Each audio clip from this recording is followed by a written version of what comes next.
102.5. You're welcome back. This is Alhaji and Alhaji, the mother of all talk shows here in Ghana. Now, it's on every Saturday morning between 9 and 12 midday. And today, we have quite a lot on our plate. I've already given you indications that the National Democratic Congress is going to elect its constituency executives today. And the former president, John Dramani Mahama, has issued a statement. I would read that statement out. That voice you heard was that of Mr. Kwesi Prati Jr. last week on the show, where his submission on that 70-year-old man who unfortunately had to lose his life as a result of the no-bed syndrome. A lot of people have raised their voices on this particular matter, and key amongst them is the Speaker of Parliament, Professor Aaron Mike Okwe, who believes that there's a need for us as a country to criminalize the no-bed syndrome. The statement from the former president, John Dramani Mahama, is captioned, "There must be no losers in the NDC elections. I wish all contestants in the 2018 constituency executive elections the best of luck as we choose leaders to steer the affairs of our great NDC at the constituency level for Victory 2020. I expect a free, fair, peaceful and transparent election. You are all winners even before voting starts. The outcome of the election must therefore have no losers. Let us forge ahead in unity as we work together for victory in 2020 to resolve the increasing hardship being visited on Ghanaians by the Akufo-Addo administration." And that is signed by Joyce Bar Mukhtari, the special aide and spokesperson to the former president. I gave you a hint a while ago that there's a statement from the Ministry of Information signed by the Minister, Honorable Mustafa Abdul Hamid, on Government of Ghana delegation meets with FIFA, dated 22nd June 2018. And it reads, "A delegation of the Government of Ghana had a fruitful first meeting with representatives of the Federation of International Football Association, FIFA, in Accra today, the 22nd day of June 2018. From the deliberations, it was agreed as follows. 1. Both FIFA and the Ghanaian government have a zero tolerance for corruption, criminality, and all other forms of illegality. 2. The government of Ghana has the right to enforce its national laws against criminal conduct and illegality. 3. FIFA, in consultation with the Ghanaian government, will put in place interim measures to allow for the continuation of football in Ghana. 4. The Ghana government delegation will continue discussions with FIFA in Zurich, Switzerland, for the purpose of finalizing interim arrangements regarding football in Ghana." Okay, so that is the statement signed by both the FIFA Director for Africa and the Caribbean, Veron Mosengo Omba, and our Minister for Information, Honorable Mustafa Abdul Hamid, there. Now, one other issue that has been trending, of course, is that story we broke yesterday of a robbery incident that took place on Sunday at East Legon. I'm sure that you have seen pictures of the two robbers who have been arrested on social media, flying all over the place, not just on Facebook, but of course on WhatsApps and the rest. And these robbers actually had in their possession a national identification card, the Ghana card, a new Patriotic Party ID card, and the Office of the President ID card. Now, one of them is Issa Muniru. Now, I'm reading his party card, which is a New Patriotic Party membership ID. and it says name Isa Muniru. The polling station is Golden Star School, Akoko Bediebro. Constituency is Prestia Huni Valley in the Western region, and member number is WRI 177510011H. Now that of the office of the president. Okay, let me take that of the office of the president, and then it says office of the president, Flagstaff, ID number FSH/temporary/18/134. The unit of Isa Muniru is operations, which means that he is one of the security detail of the office of the president, and is supposed to expire on the 31st of December 2018. Now I don't know if I can. Okay, that of the national ID is not too clear, so I'll just leave that one out. So this story we broke yesterday, and they were told that there is no action being taken. According to the eyewitness who spoke to us yesterday, there is no action actually being taken to ensure that these gentlemen are actually brought to book. So, well, once we broke that story, and social media has taken over, I believe that at least some action, some pressure will be put on the appropriate authorities to ensure that these gentlemen are actually dealt with according to the law. But of course, it raises a lot of questions about the caliber of people who are appointed into the office of the president. So that's it. Let me introduce my guest for this morning. Professor Ninoy Dona is a lecturer at the University of Ghana. Audu Ishak is the National Youth Organizer of the People's National Convention.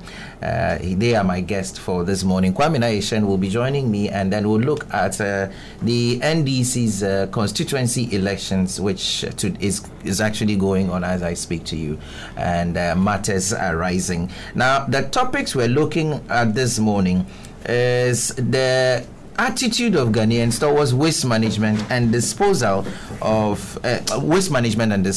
of course government's inability to solve the perennial flood situation in the country during such rainy seasons. The second issue we'll be looking at will be the Supreme Court's directive to the Attorney General to file the state's written response to a suit challenging the Ghana-US military deal within 7 days and its related matters. Now, the third issue will be to critically analyze the cedi depreciation politics as governments consistently struggle to find measures to stabilize the local currency for socio-economic development. I've told you that the Vice President has made a couple of statements on this matter, which is supposed to be in response to what the former President John Dramani Mahama is believed to have said. Now, quite apart from him, the Honourable Member of Parliament for the Bolgatanga Central Constituency, Honourable Adongo, has also been talking or speaking on this particular matter. Same with the former Deputy Finance Minister, Atu Forson, who has also spoken on this matter. We'll be looking at that.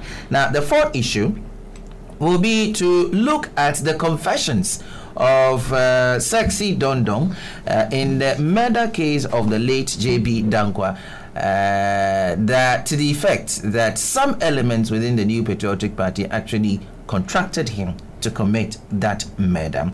And then we'll look at the CT scan case at Kolebu, the broken down CT scan issue at Kolebu, and related matters within the health sector of our country. So you can continue now. I will do.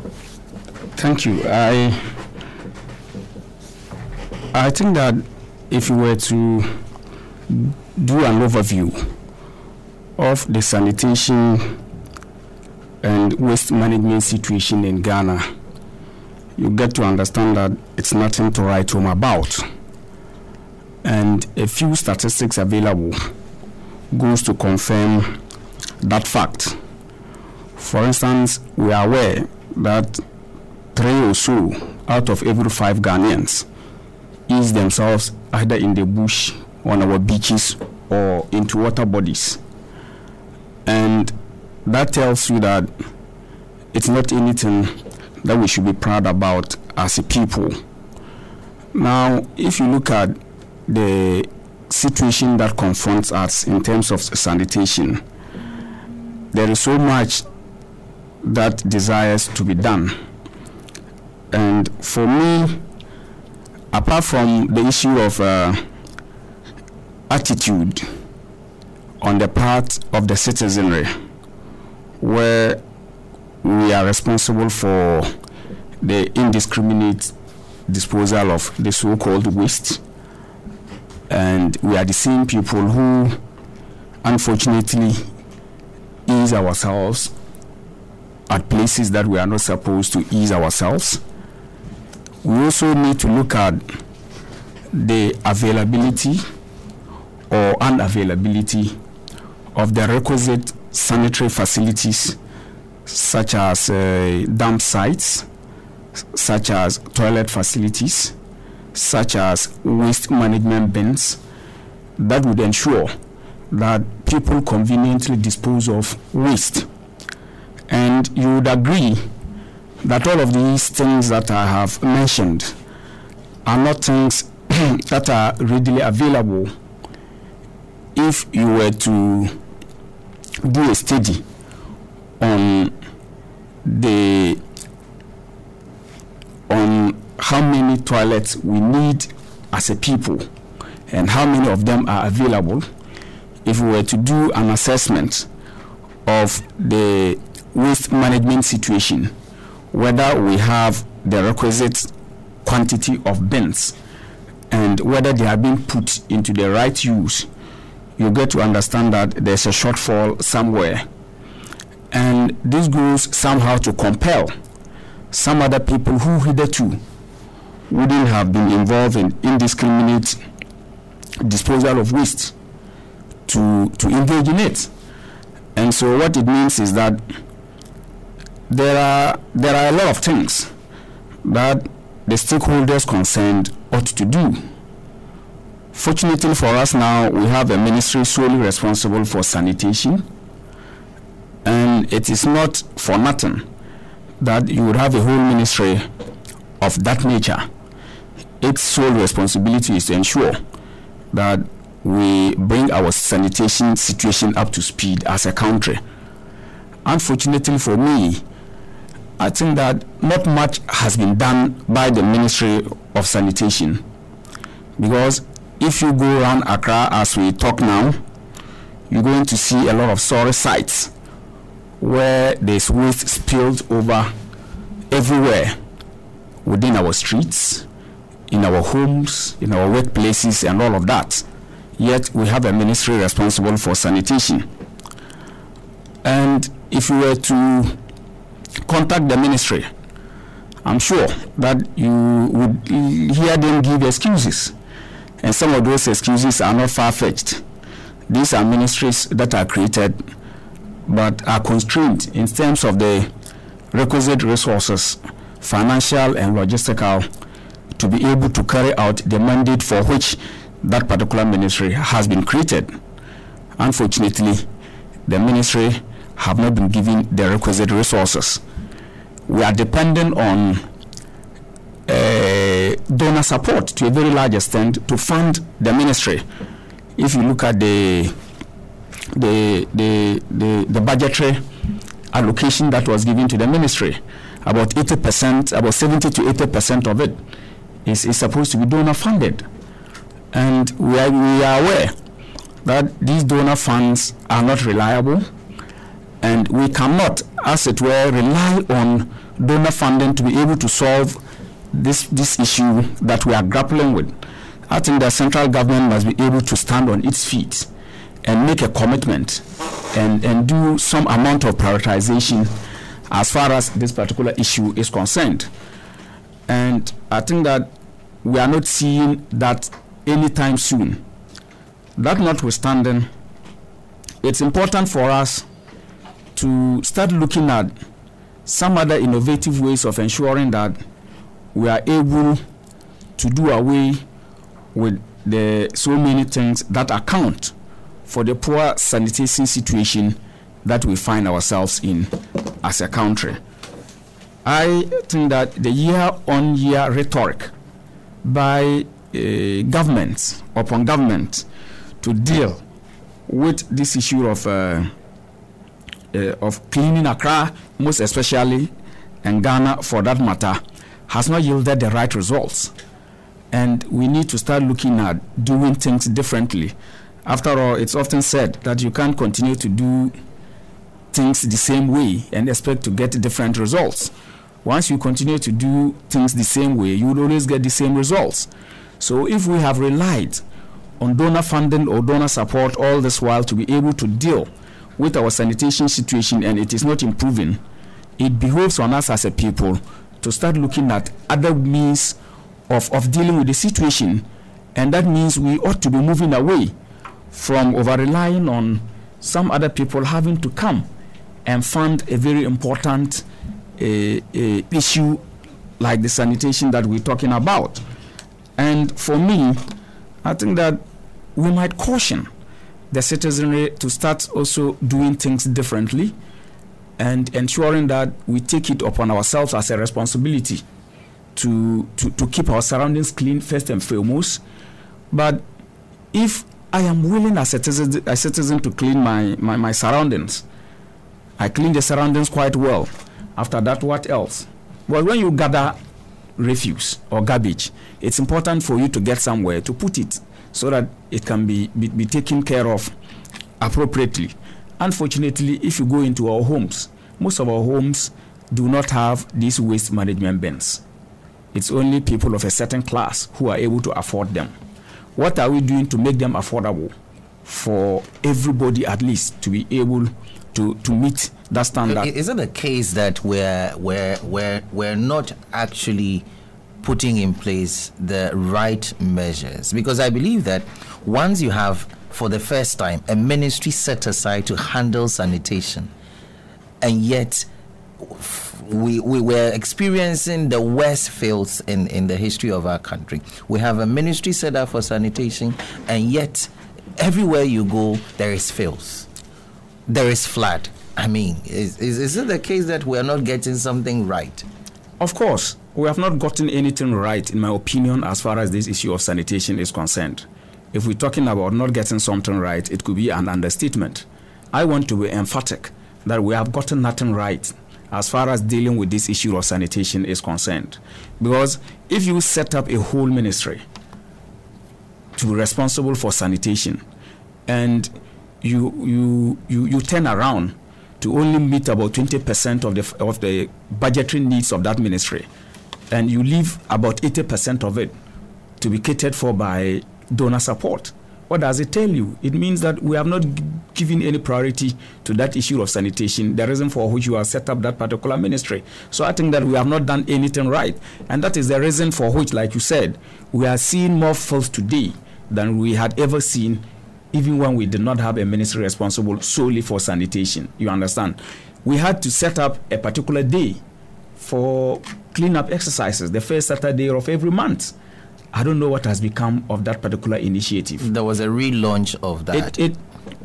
It might have not been the panacea to solving that problem, but to a very large extent, it ensured that at least once every month, some amount of garbage was taken off our streets, was taken off our communities, was taken off our homes and all of that. So it is important for us to start looking at how we can improve upon initiatives such as that particular initiative that we had in times past. But for me, like I keep saying, I think that the various stakeholders, they need to set up and have a rethink of dealing with sanitation.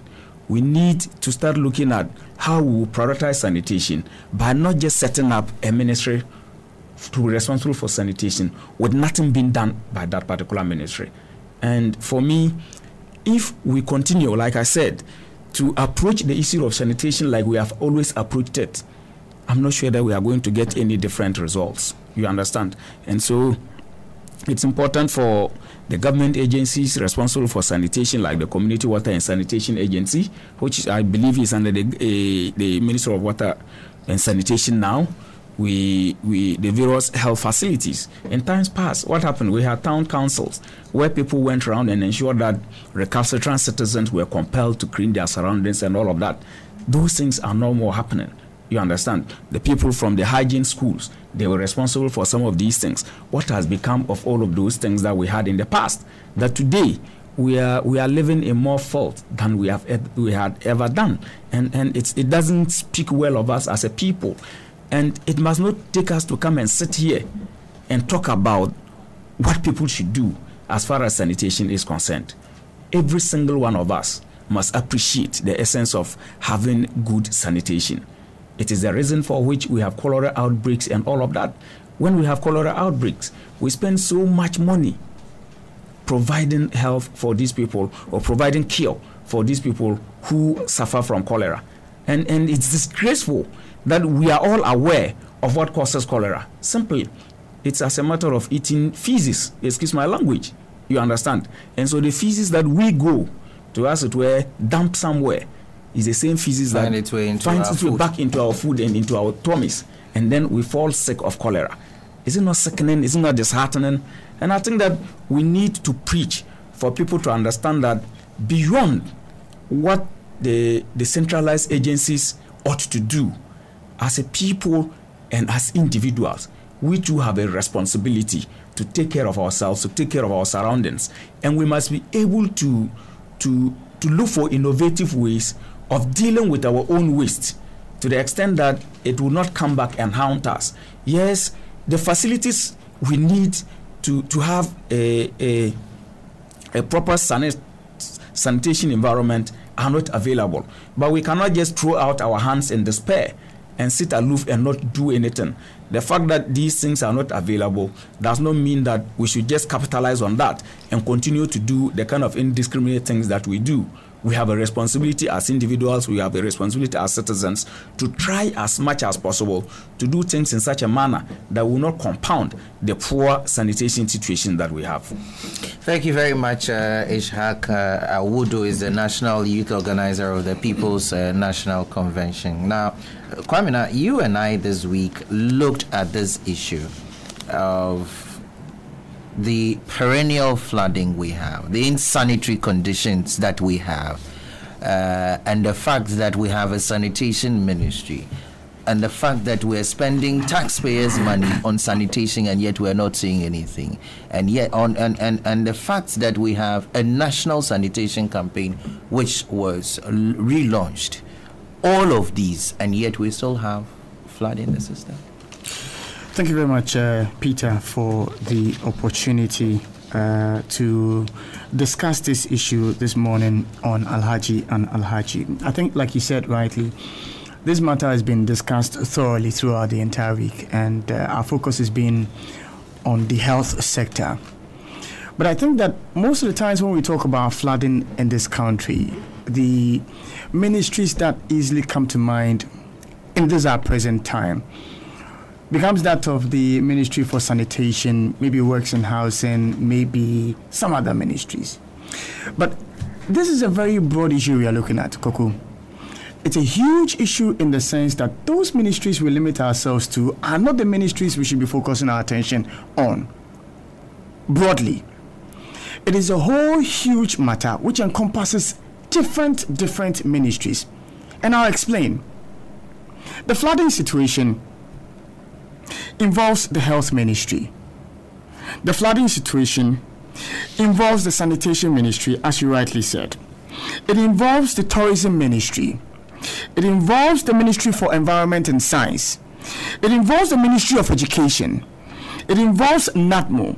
It involves Works and Housing. That's interior. Yes. It involves the roads and highways. It involves the planning ministry. It equally involves the Ministry for Inner Cities and Zongo Development. Oh, you left out my special development initiatives. Yes, local government as well. Now, why would I involve all of these ministries? I'll try and explain by saying the health ministry, when the flooding situation becomes worse, people are affected. People are taken to the various hospitals. doctors would have to do double their chores they were doing or their responsibilities they were doing, because people are going to fall sick. People are going to be injured. People are going to be affected by cholera when we are in the rainy season. Now, the mosquitoes and the rest of them are going to lay their larvae as well. It's also going to grow. And so malaria will be on the ascendancy. The health ministry, therefore, is affected because it now has to spend more to deal with cases of cholera outbreaks, to deal with cases of malaria, which is going to be reported at these various medical facilities. So it is not a matter that we should just sit down and say, oh, it is just one ministry's responsibility. As much as we want the sanitation ministry to work, it is the responsibility of all of these ministries to ensure that our surroundings, that our communities, that our areas are working in such a way that these flooding situations we face day in and day out do not repeat themselves. The education ministry. Someone would ask, why? How does this involve the education ministry? If you see a young child in school who does not understand the need not to throw away that ice cream which he just ate into the gutter, if you see a young boy who does not understand the need to clean his environment, if you see a young boy who does not understand the need to go and put the rubbish collected in the house in a bin, but leaves it in the gutters to choke the gutters, did we go or did we come? The sense of patriotism which you and I used to have as kids, those times when you hear the national anthem being played and you pause, sing, where is that? How many of the youth who are being brought up understand the consequences of this issue we are dealing with this morning, the flooding situation in Accra? How many of them understand that, look, when you leave your house and you go to school, it is your responsibility to ensure that whatever goes on in your school does not come back in the long run to affect everybody else in your community? So then the education ministry also comes in and has to play a role. We can't key amongst them the sanitation ministry. This is the first time we are having a sanitation ministry, right? Mm-hmm. And yet, look at the situation in Ghana. The filth that engulfs us in this country. Now, even when the filth is gathered, where to go and dump them is a problem. You would expect by now, 1 year, 6 months into this administration's tenure, you would have some form of huge incinerating facilities in this country.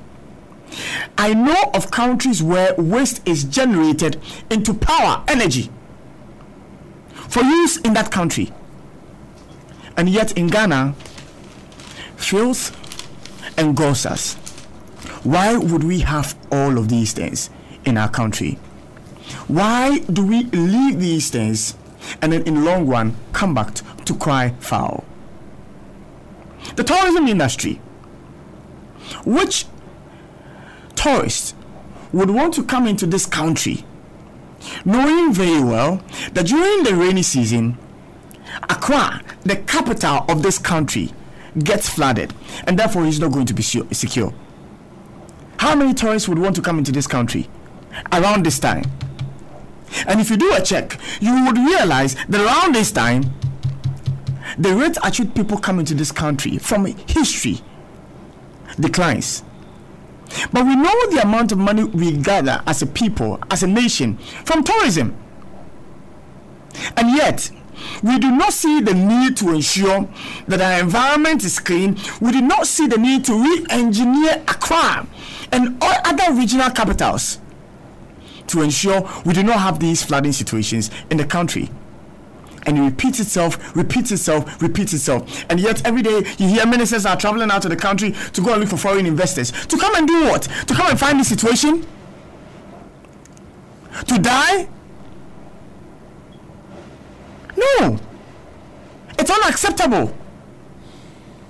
How many times have we heard our tourism minister talk about the flooding situation in this country? Works in housing. I remember the Honorable Atachian when he was appointed. He made the point that there was going to be a roadmap to ensure the flooding situation we experience in this country, we don't experience it anymore. He added that we're going to need some millions of cedis to ensure this does not happen. Is it to tell us that millions of cedis this government cannot secure that millions of cities to ensure we don't experience what we are experiencing now? Or the lives that are being lost, the properties that are being lost are not important? We have seen where monies are being pumped in the budgetary allocations. This is not important enough. Koko, if we are having the morning show in the mornings, I don't know if you paid attention to the callers who call us. And I'm referencing the Zongo minister. A lot of the people who call us from the Zongos, expressing concerns about how filth is engulfing them, about how their drainage systems are so terrible. Where is the Zongo minister? Why do our people in these Zongo communities still suffer this at the Zongos? Why? And yet, this is a ministry that is supposed to alleviate the plight of the people living in the Zongos. And I'm just referencing the callers who call us every blessed morning on our show. I would hear Maestro call. I would hear others also call. Hajia would call, complaining about places where even when they are performing their responsibilities as citizens of this country, they cannot even get a place to go and throw their rubbish. And so people are forced to just throw them anywhere and anyhow. So why do we allow this to continue? Now, as this matter has come, people's lives getting lost, people's properties, it has become a matter of national concern, and now NADMO is everywhere. You find the security operatives also supporting the work of NADMO. But if we had preempted this and solved this problem, would we be where we are?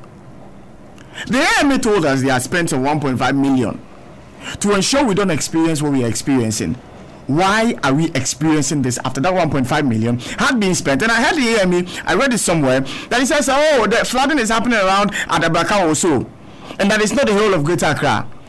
Maybe the AMA boss is not following what is happening on social media. The Kaneshi area that we were told there had been some desilting and the drainages had been fixed. The Kaneshi area flooded. So what are we doing? Why do we vote people into power if those people are not going to be concerned about our welfare? Why? I've heard people call from Abusokai. They make contributions to ensure that, oh, they desill the gutters. They make contributions to ensure that, oh, there are bins to collect the rubbish they generate. But even the vehicles to come and collect the rubbish generated becomes a problem.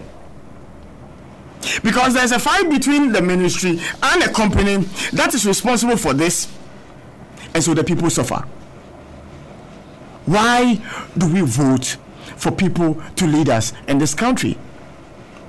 And it's sad to hear ministers of state speak on the matter of flooding, because they don't feel it, because they don't experience it. Koko, if you hear the harrowing stories of people, there are people, when they are driving to the house, when they are going to the house in the evening, and then the clouds gather, that's it, they can't go home. Fear grips them, because they know they cannot sleep, because they know their rooms are going to be flooded, because they know their children are not going to go to school the next day. But for someone who does not have to live through this life, it is okay. Because after all, it's just flooding.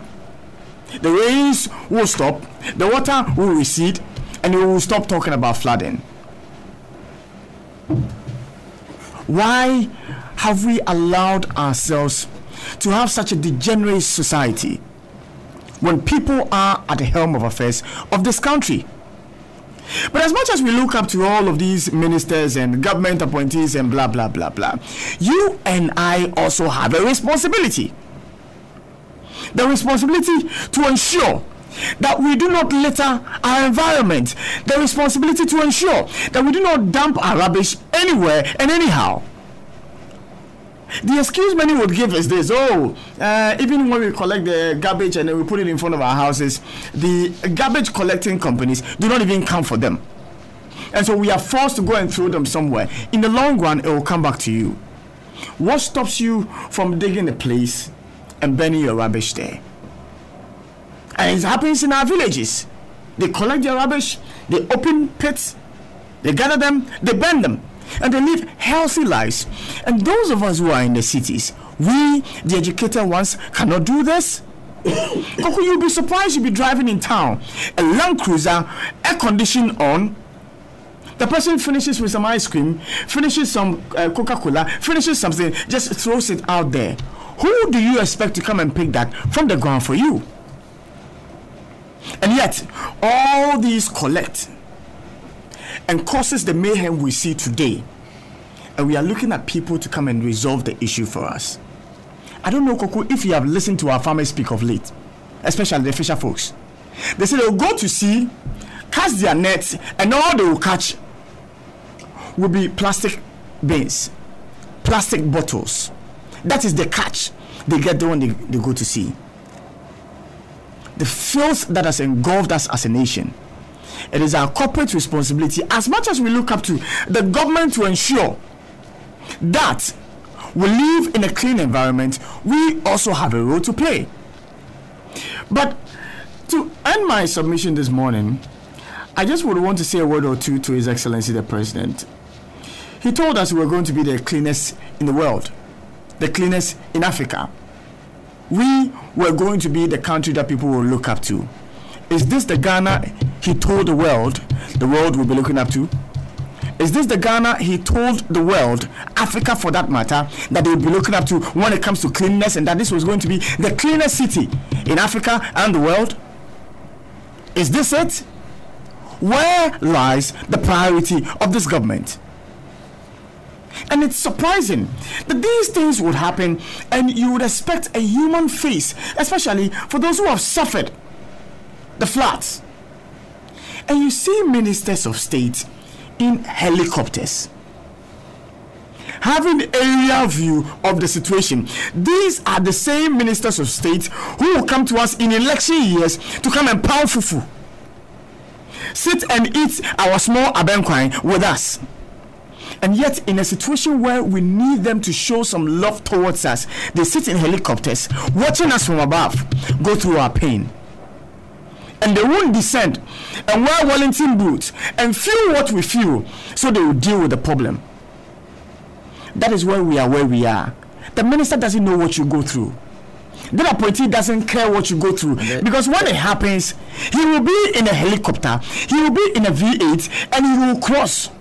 But there's nothing wrong with having an aerial assessment of the problem or the flooding situation when they occur. Where area assessment means what, Koku?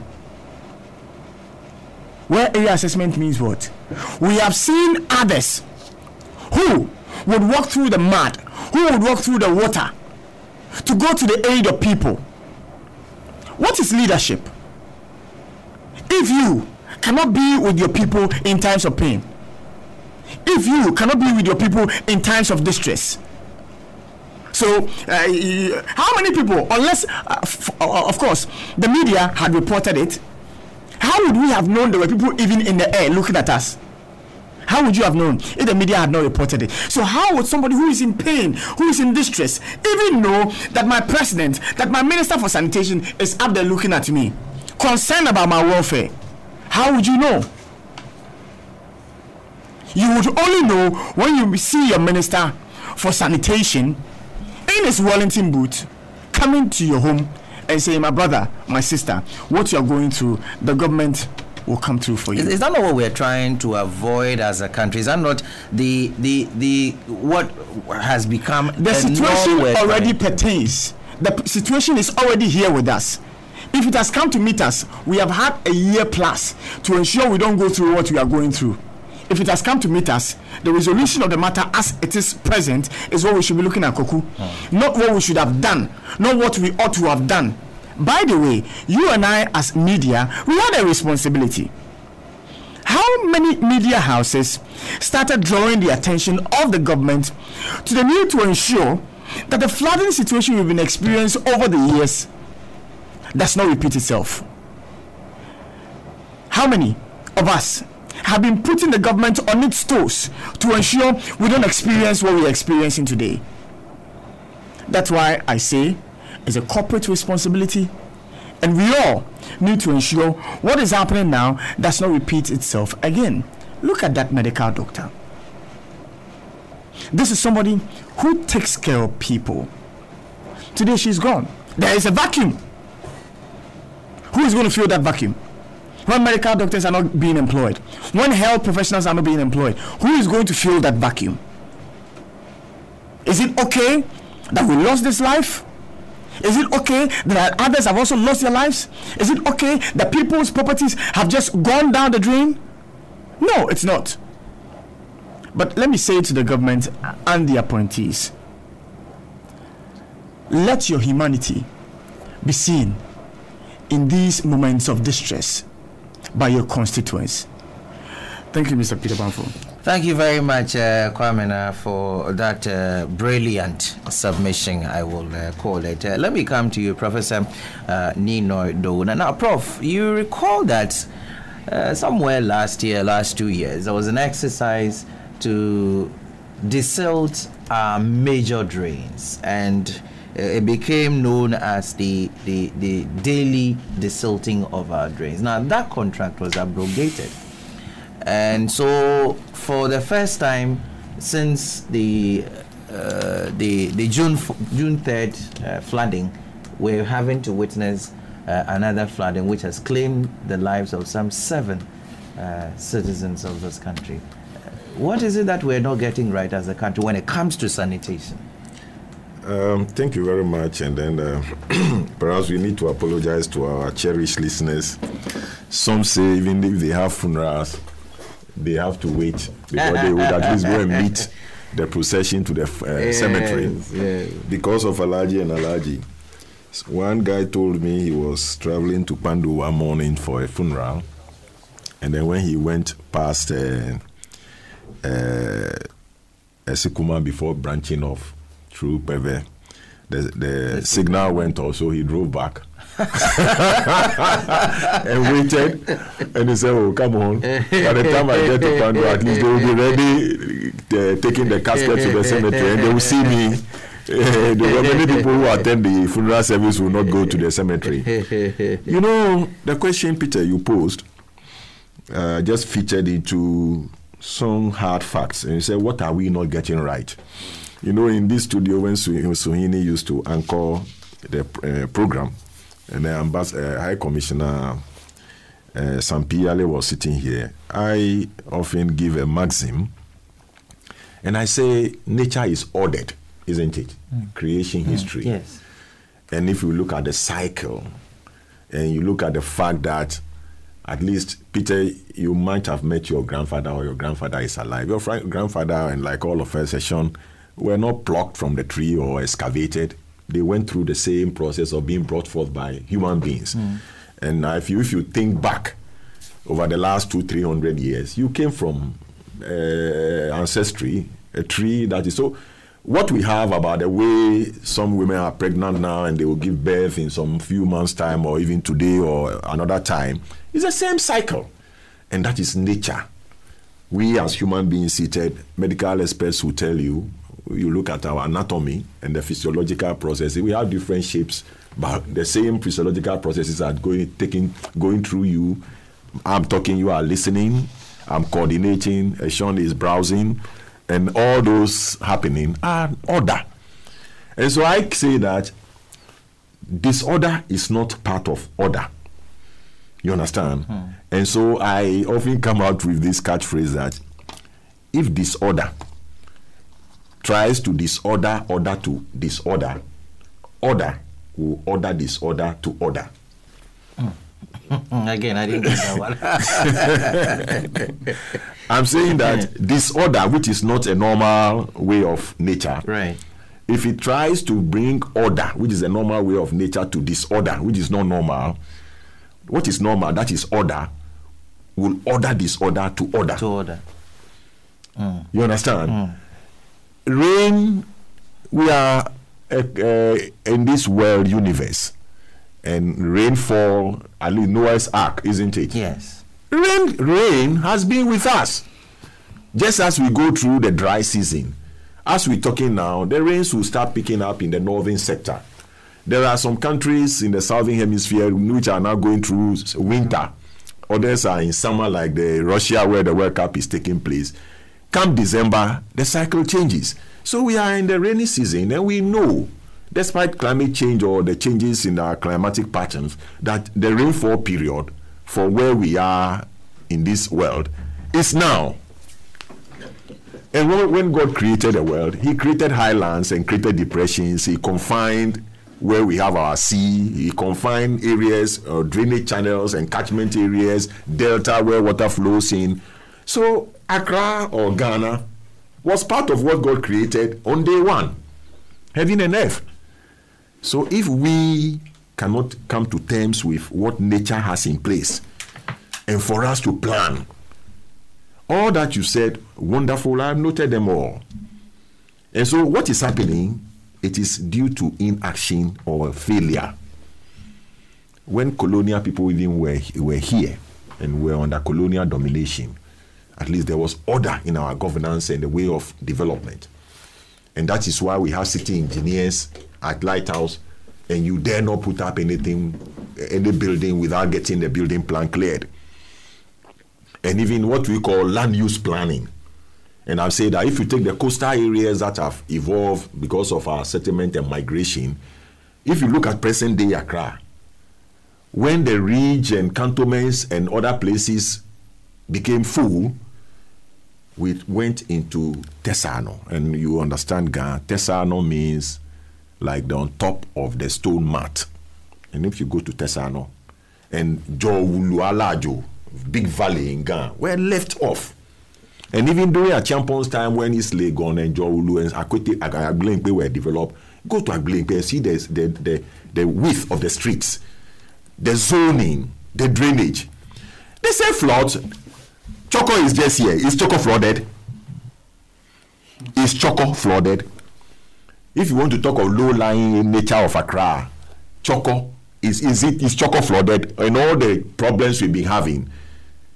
So with waste and education, our culture, etc., one part, but it is poor land use planning. If you take a trip on Monday and you want to go out there, and I will tell you, just go to Amasama area, and you know when the Denso River is draining from eastern region, the channel is narrow. But when it gets to the Gan Rural leading to the Weja, the watershed area becomes so vast. And so when you branch off to Nsawam, the new bypass, yes, you see the bridges. That's where the Densu watershed becomes broader. Yes. And it has major tributaries in Saki and Dublo. They are not rivers you can see with deep channel, so vast. Go through, if you take the Awunshianya Highway, and you get to a place they call Amamole and you are going to Dumasi, people have built houses in the riverbed right now. And you have a district assembly at Amasama, and the new one has been created just close to Amamole Junction, that's Ghana North. So the long and short of all this is failure. Let me give you some gruesome statistics. You know, when you Google, they say 1 millimeter rain. 1 millimeter, when you have rain and the rain gauge or the meteor people tell you that it's 1 millimeter rain, what it means is that if you have a 1 meter square, 1 meter by 1 meter, 1 meter by 1 meter, 1 liter, that 1 millimeter will occupy it 1 liter. The rain that fell last Monday, as recorded by Matthew, is 61.5 millimeters. That's the amount of rainfall we had. That's a lot. Do you know what that translates? If you take a meter by a meter and a football field as a reference point, and you relate it to the whole of Accra, a football field is 100 meters by 100 meters, an area of 10,000 meters or meter square or square meters. So if 1 millimeter rain will give you 1 liter into a 1 meter square, that means that 1 millimeter in a football field will give you 10,000 liters. And that 61.5 millimeter rain in that football field will give you 615,000 liters, translated into 135,553 gallons. That's the amount of water for a football field. Then relate it to Accra. And so, if God has given us drainage channels, and rains were falling before at the time of Adam and Eve, and if today you have survived and you have blossomed, and we are now 25 million and about 5 million are in Accra, and you are building and you defy order, that is how order will put you to order. That is what is happening. And so our planning people have failed, and that's why I want us to situate the discussion. There are a number of people in Accra, and look at another one. The director of waste management, Mr. Mensah or so, in the newspaper today, 27th April 2017, said Accra generates in excess of 3,000 metric tons of waste, both industrial, streets, homes, etc. Solid waste. Bola we call it. Now, if you translate that and you look at the garbage trucks that get our garbage to wherever, and we'll come to the subject of how we even manage our waste, because it is about incineration or rather dumping. So boom, you go and get them. Present day, how would the Traditional Council give you land, and then you generate waste, and then you go and dump it there? If they've given you one, they wouldn't give you anything. And Accra, you sold virtually everything. So do you go to Akwapim South or Akwapim or Ewutu Senya to go and dump your garbage? It's about garbage dumping. Zoom Lion is trying to make use waste, but the rest, when you see garbage choke in the neighborhoods, it is because you don't have a dumping place. They have to go and negotiate in another district beyond your AMA's jurisdiction. You understand? But if you generate 3,000 by their own figures, and you have one truck a day, that can take, if a truck takes half a ton, it's even a lot, because these are light materials. Yeah. So these trucks, they're like what do you call double axle trucks that go for sand. If they are to even cut this, and those that we see, they cannot even cut half a ton. If you cut a truck cuts on average half a ton, it means you need 6,000 trucks to just cut this garbage to where? These are the hard facts. Do we have 6,000 trucks? Or even if a truck goes 5 trips a day, you understand? Then you are talking about 1,000 trucks or 1,200 trucks that can cut regularly the amount of garbage if you even have a site for them. So by the nature of our planning, physically, and these are quantitative measures, this is not magic. These are quantitative. You say you're generating so much waste. Apart from your poor land use planning, many people do not have access to where they can even dump their waste. You understand?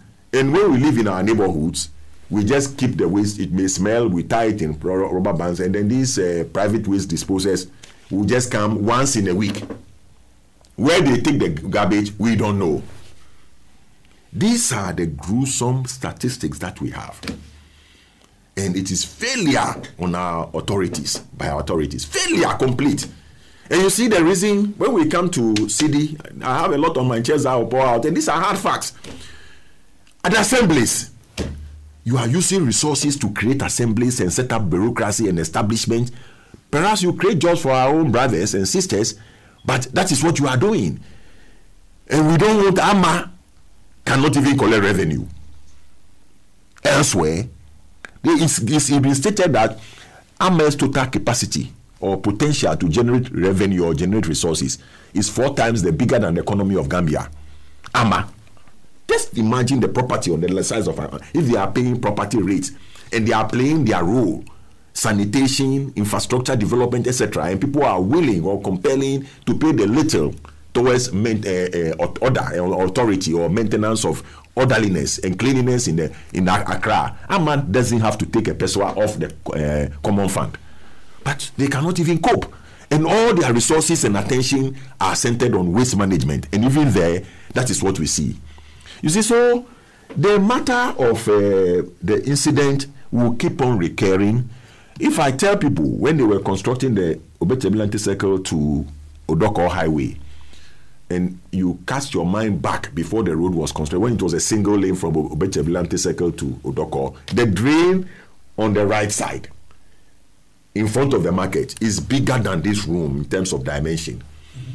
But water flows from Odoko on the high street all the way to Obechebilante Circle because the intake points are all choked. Yes. If you are to now break it, I don't think there will be floods over there, but it's against modern day construction designs. That is what is happening. I was coming here and get to Abosokai and look at the spare part just from the circle inside.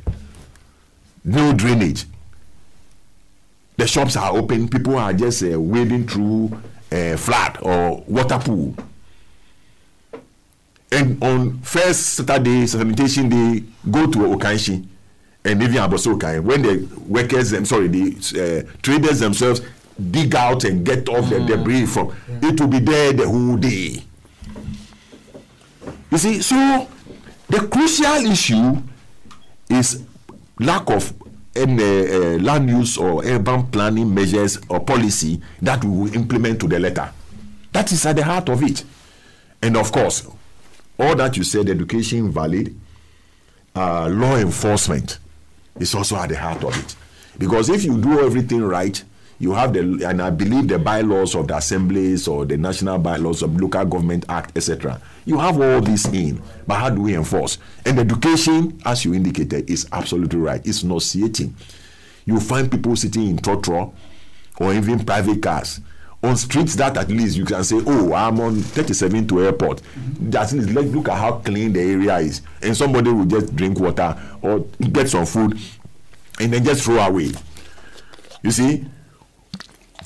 Excuse me. So, Eshon, the matter we're discussing, that's why I'm saying that the crusade should be that as a people, is that the way we should go?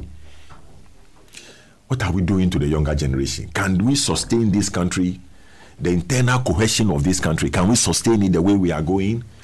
And so each week, each catastrophic incident like this issue, and look at this poor lady. I mean, your nature is so wonderful. I don't think the lady imagined that, I don't know which way she was coming from, whether from the military academy and towards La, or from the La highway, the Labadi Beach Hotel highway towards Teshin, where she was trapped. But there's a Bailey Bridge. And I don't know whether the force of the water, you understand? Poor lady, may her soul rest in peace, and then condolences to the husband and the family. 32-year-old medical officer. And like anybody, she's not alone. We just this last Saturday discussed a 70-year-old Mr. Openia Champon. And just look at what has happened just 2 days after we discussed that incident. And so our authorities, like you said, you lamented, you have ministries. But they are all caught pants down, confounded by the problem, because the background of handling the matter has been ignored. If you appreciate these dynamics, at least our assemblies in enforcing urban planning, and it's within the authority, and we say that, look, let us go back. Nima, if you want to talk about ramshackle buildings, etc., Nima, but if you walk through Nima, despite the fact that you may not have the Adrabanka type of cantonment type of zoning, but at least you have spaces in between. And the young guys around Nima from the market area all through to the Kanda contributed themselves and bought cement, got truckloads of sand, and they cemented every little space in between buildings. You understand? Then lastly, another dimension is that if you look at Accra now, Accra is a low-lying area, notwithstanding. The drainage channels are mainly the Densu, the Odo. Odo is fed in by the Onyasia. These are the major, and then you go into Peshi. These are the major natural drainage points. And of course, the one that was dug by the Americans during the Second World War through Tetekwashi. It was then to create a way, that's Nima drainage, etc. That's what they claim. But it's a natural drainage point. There are few. It's a low-lying area, high water table. So a little water, you wouldn't have downward percolation or infiltration. The water will have to flow on the surface. And that is the physiography or geology of Accra. And so when you are planning, after all, you go to Dubai, they've claimed land from the sea, which water body has a greater force than the sea waves. But they've created land and built up buildings. You go to Japan, airport in the sea. The Netherlands, we know them. They say the Dutch will pride themselves. They say God created the world. The Dutch created Holland. Because they've created land out of the sea. Yeah. So you are from Utrecht to Antwerp, North Sea, over 3-5 kilometers of rail in the sea. The rail track. And so nature, God gave us this world and gave us dominion. And we can conquer the forces of nature if we only apply our senses. And that is not what we are doing. Accra has become concrete mass. Elsewhere, there's a policy. If you have your land, at least you must leave 1/3, because you can't develop everywhere. You have the compound, and that compound must have vegetation or green grass, we call it. So that at least water that falls on your land will just have a place. Even if it's a pool, it will percolate. But everywhere now, it's a concrete mass. You see, so there are many, many things that we are not doing right. And that's why I'm saying, let us find space between now and election and raise topical issues about governance. What really are the critical issues about governance? And not this sort of, we're getting a loan, we are doing this, etc. They are also important, but real physical governance issues should make the demands on governance or any government so great that you just can't come and talk and promise as if you're going to bring your own wealth to come and move this country. If you appreciate the needs of this country, and I say I live at Hacho, where I live, the neighborhood developed over 40 years ago. There are streets there well zoned out. Everybody has put some block drainage. Not a single drop of quota in Accra here. And I always cite Alatebio Koshi. There are some areas behind here. Never seen a drop of quota in terms of pavement. And so when it rains, apart from waste, this solid waste we are talking about, garbage or bola, siltation, sedimentation is another one. So it is a gamut of everything. And indeed, this unfortunate incident, once again, through our Alhaji And Alhaji forum, should let our government sit up and the back stop with the presidency, because the president has a mandate. And if he feels it is so important, we have beautification ministry, he didn't get anywhere. If we don't have a minister for Bola, pardon me, then that minister must do his Bola work properly. But the minister has given you what he calls the impediment. But these are the issues that civil society and governance experts and all of us must demand from the executive. Because we gave them the mandate, and for the next 2.5 years or so, or for 4 years, you entrust your destiny and everything into the hands of whichever government you elect. And so now we must make the demand so great that when people want to come in and they are making promises or drawing their manifesto, they will know that where we are heading to is not a child's play. That's what we're saying. I rest my case. Thank you very much, Professor Ninoy Dowona. I guess you've gotten Prof in one of his best elements today, especially when it comes to issues of sanitation. We'll get to see but again, I mean, you spoke of the fact that city planners have failed us. You're talking about the fact that, I mean, there are a lot of things that we didn't do right in the past. How do we chart a new course? Yeah, I mean, it's when you have the background, after all, when you want to research, and like we have this Radio Gold, we want to move to the next level, we have a strategic plan. It is out of challenges, they say we shouldn't say problems, that you want to address them, because God has given you the tools. He's even blessed you. He's giving you brains. You have the physical capacity. With your brain, you can mobilize resources. So if you appreciate the background, then we say, look, let's ensure, if it will even mean this getting off houses and with the human touch, compensating them and relocating people so that you really bring order in terms of planning. We have plan areas like Dansoma, Madina, Odoko, South Odoko Estate, etc. I mean, we have. So how come that new areas springing up will not do same? The reason why I mentioned Choco, and if you go to Choco, the drains are just about some 1 foot diameter, small drains. But if it rains and even there you have so much water will even flow on the street, will flow behind people's houses. Because look, 2 houses, avenue, back, you have. It's a well-developed area. These are some of the things that we have to think about. And I'm saying that we know the physical nature of Accra and everywhere else. So why should that not inform our development plan? And so sadly, as an agriculturist, I tell people Accra has some of the best agricultural lands in the country.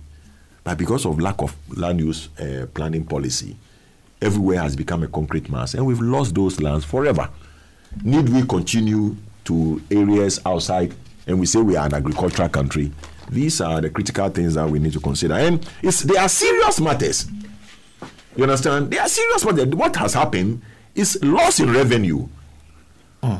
Thank you, Professor Nino Edo. Now, let me see if I can pick one or two messages on PAP MCGH. This one here says, our policy makers have failed to come out with concrete measures to deal with the sanitation and flood problems in the country. That's coming from Christopher Gadeka. Ebenezer Apfel says he's actually watching us and enjoying the program. Same with Gladys Golda Boy and Sharif Muntaka Sidi says, good one. Claude Morgan says, in fact, what Prof is saying is very true. I reside in Amasaman, and what is going on over there is very disheartening, so to speak. Claude sent that one from Amasaman. Thank you, Claude, for that message. Let's move on to the next issue, which has to do with the... Okay, I as the host, I think I would want to move on to the third issue, and then we'll come back later to look at the Supreme Court directive to the Attorney General. So we'll look at the CD depreciation debate, which, virtually took over a chunk of our time on air this week, and responses that we have received from both sides, that of the former president, John Dramani Mahama, and that of the vice president. I made it clear a while ago that we've had the Honorable Isaac Adongo also commenting extensively on this matter, same with Honorable Keze Latu Forcing also on this matter. Ishak, the CD politics.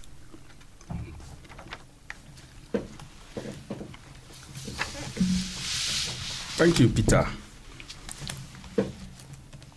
It's not out of place that we've had this raging issue of depreciation of the Ghanaian currency, to the extent that it has become kind of a political chess game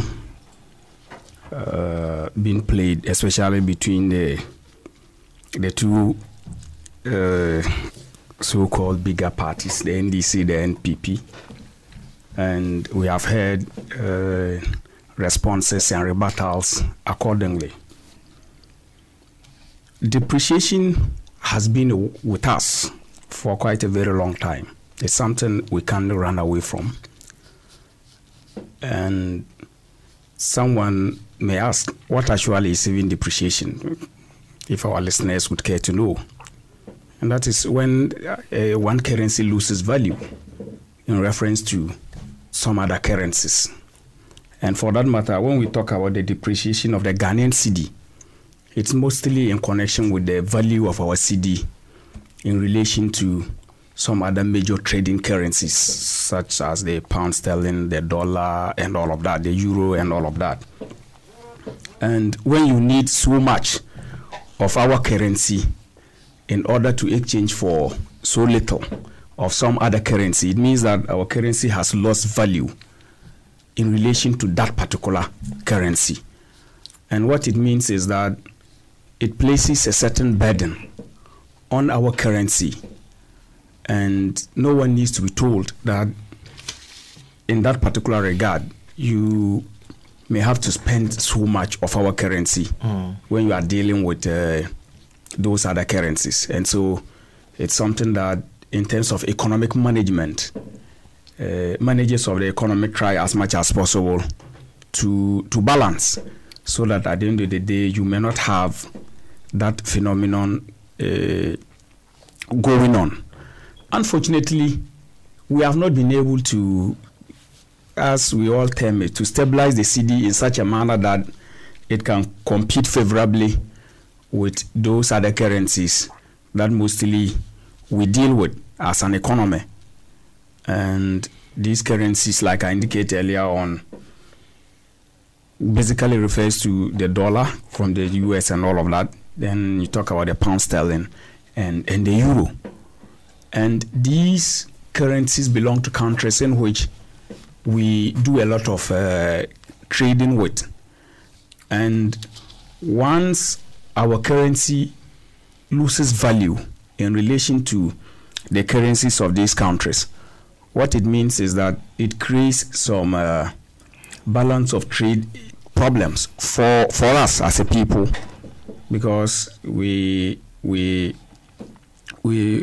sell to them, or we export our commodities to them, and we receive too little as compared to what we would have to buy from them. And that is talking about our imports. And unfortunately for us, we import more, and that is where they talk about Ghana being an import-led economy and all of that, because our importation exceeds what we export, in spite of the fact that we have every potential to be able to export more than we are doing quite right now. And the fact that we continue to import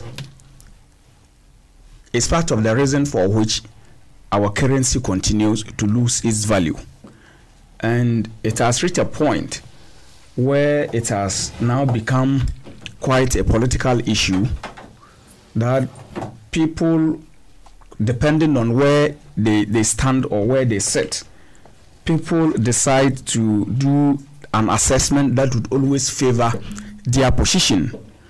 We remember quite well that in opposition, the kind of things that His Excellency, now Vice President, Dr. Mahmoud Bawumia, said as regards how the economy was being managed and what was in store for Ghanaians if they, the NPP, got the opportunity to come into governance.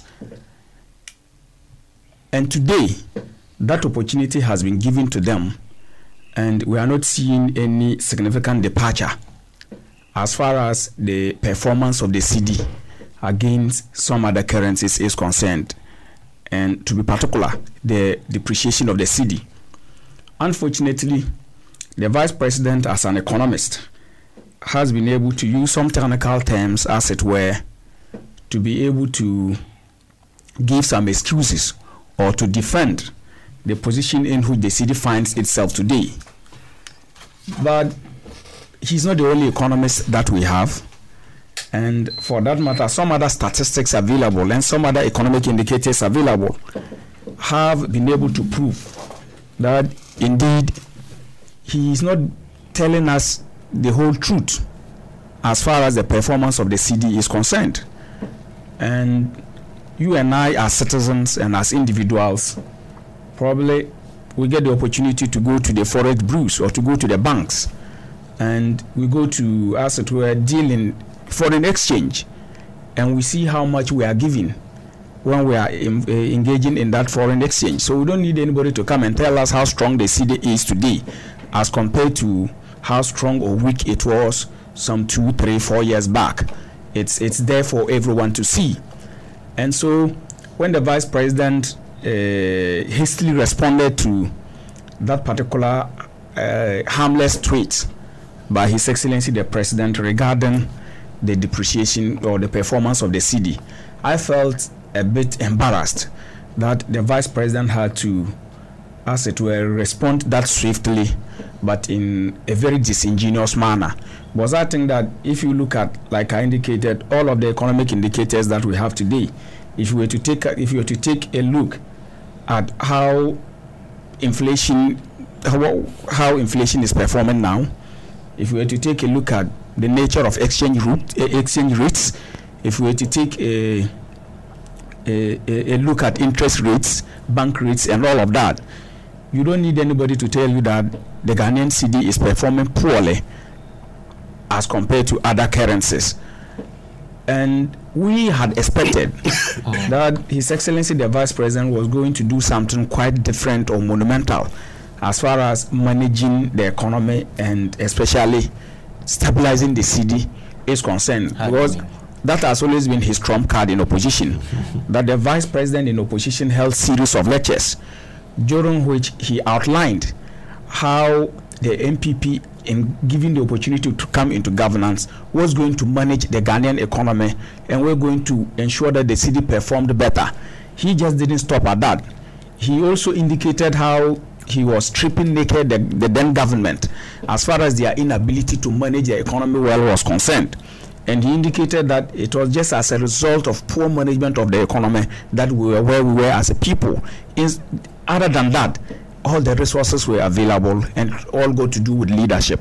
The opportunity has been given to them, and I have not seen the vice president do anything different from what used to pertain in the past, because all of those things that they even said that they were going to do to ensure that the city, they could prop up the city to be able to compete favorably, because they talked about growing the economy, expanding the economy, creating jobs, and doing all of that. All these were things that if they were able to do, it would in a way strengthen the city. Unfortunately, Peter, you would agree with me that this government has not been able to do anything different. And if you were to even link their performance directly with the kind of pledges or promises they made whilst in opposition, then it becomes sadder than you would have expected, because most of the things that they said they would do are not being done. And so nothing has changed in terms of the structure of the economy. And they had always told us that they were coming to change the structure of the Ghanaian economy to conform with modern trends, so that we would have the city performing the way it's supposed to perform.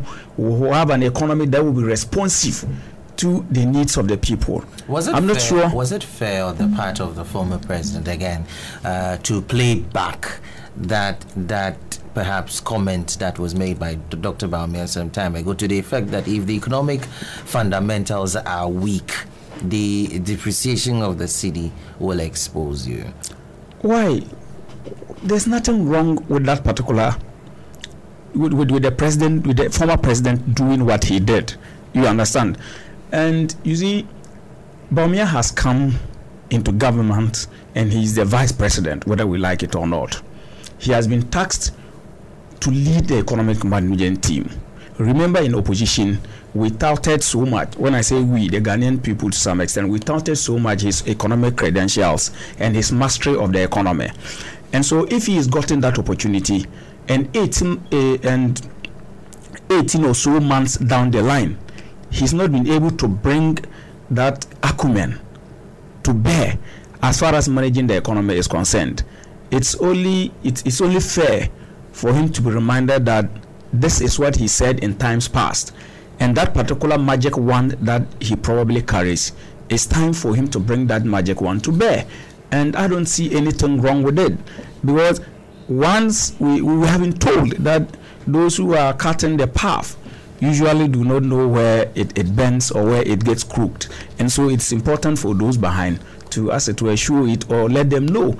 And quite clearly, I think that reminder by His Excellency the former president was not out of place, and that is why I indicated that I had expected the vice president to have responded to that particular reminder in a certain manner, either than the disingenuous manner in which he responded to that tweet, because he has not given us anything monumentally different from what we had in times past. And that mere reminder by the former president too did not elicit what Ghanaians actually wanted Bawumia to give us. Bawumia did not come to give us anything different. You understand? He just relied on those same old figures, and those same old figures still do not support the fact that our currency is performing badly. You understand? And so for me, I think that all of those things that ought to be done to ensure that we are able to prop up the city are not being done. What would this government do differently? Why is it that all of those things they promised in opposition, all of those policies that they outlined, which were capable of expanding the economy, which were capable of strengthening the value of the city, we are not seeing them today, 18 months after we have given them the opportunity to come and rule us? And so I do not expect anybody to feel hard done by any reminder of a sort that this is what you promised and this is what we are expecting from you. Thank you very much, Ishaq, for that submission. Let me come to you, Kwamina. I know you are not an economist, and so when it comes, I'm not an economist. None of us used to be an economist. We don't need to be economists to understand and talk our minds. Discuss this topic. Yes, we don't have to. You are always touting it all over the place, especially when it comes to matters of economy. So it's just it's when they are talking about their GDPs and per capita incomes and the rest of them. Precisely. Well, Kwamina, Ishaq says that the manner in which the former vice president responded to that tweet from the former president it was disingenuous, according to him. But again, we're looking at the figures that were put out by the current vice president, to the effect that if you look at the rate of the depreciation as compared to previous regimes, they have been able to put in place structures which have actually slowed the rate of the depreciation. Koko, thank you for the opportunity once more to speak on the second issue tabled for discussion, which has to do with the cedi depreciation and the political arguments back and forth. And you just wanted to reiterate what I say on the morning show every morning when I'm talking about finance and economics. But we all understand economics. We all do. Economics is purely about demand and supply. I need this, you supply it, we are good to go. And so I will try my best to make this conversation as easy as possible for all of us. Now, Ishaq has sought to explain to us what depreciation is when we are comparing two currencies and how one is faring against the other. And in this instance, we always reference the dollar. There are a few things you would look at when you are talking about depreciation. You think about trade imbalances. You would think about interest rate. You would think about exchange rate. You would think about the government's debt. You would think about the terms of trade. You would think about inflation. You would think about speculations also in the market. Now, I'll begin by not sounding too much of a finance or economics person. Interest rates in this country, since this administration took over from the previous administration, those who do a lot of trading in this country can attest to the fact that interest rates on loans they take at the banks have not gone down. The same amount of money or the same interest rate you were paying from 2016, it is the same interest rate you'll be paying now, presently. Therefore, you ask yourself, for 2017 till now, if you're following the Bank of Ghana, the monetary policy rate consistently has been coming down. If the monetary policy rate is been coming down, you'd expect that, interest rate, it will reflect in interest rate as well. But with all the coming down of the monetary policy rate consistently over the period, it has not reflected in the interest we pay on the loans. If you are not paying, or if you are not going out there to take the loans, and if the banks are unwilling to also lend to you, it affects the performance of your cedi against the major currency, in this instance, the dollar. So, at what point should we be told that, we should be proud and celebrate the fact that depreciation is happening at a certain rate compared to a certain government's period or tenure? Now that's legitimate. Yes, but you see, we are comparing a tenure of a year and a half to a tenure of 8 years. How do you make such a comparison? Koku, how does one sit down to make such a comparison? By the way, is it the case that interest rates have gone down?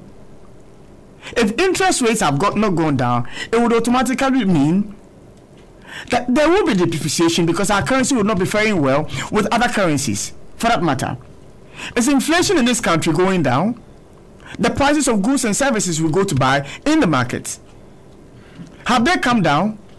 You were buying a tin of milk in 2016 for around 2 cedis 50 pesos, 2 cedis 70 pesos. How much is an ideal milk today? It's around 3 cedis 80 pesos, 3 cedis 70 pesos. It's appreciating. If inflation is high, automatically, it means it's going to affect our currency. The amount of money a trader is going to require, the amount of dollars a trader is going to require to go and bring that tin of milk into this country If in 2016 he was using 100,000 Ghana cedis to bring down, let's say, 50 cartons of sugar or milk of whatever, today he will be needing maybe 150,000 to bring that same quantity of milk he was bringing.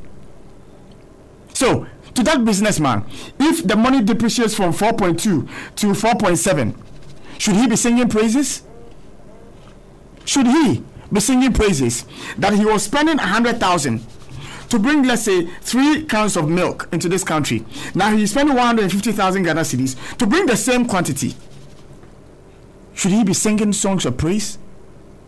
Should he be shouting, screaming? Because depreciation is the currency, the cedi is depreciating, but it is not at the same pace as 8 years ago. Who does such comparison? Koku.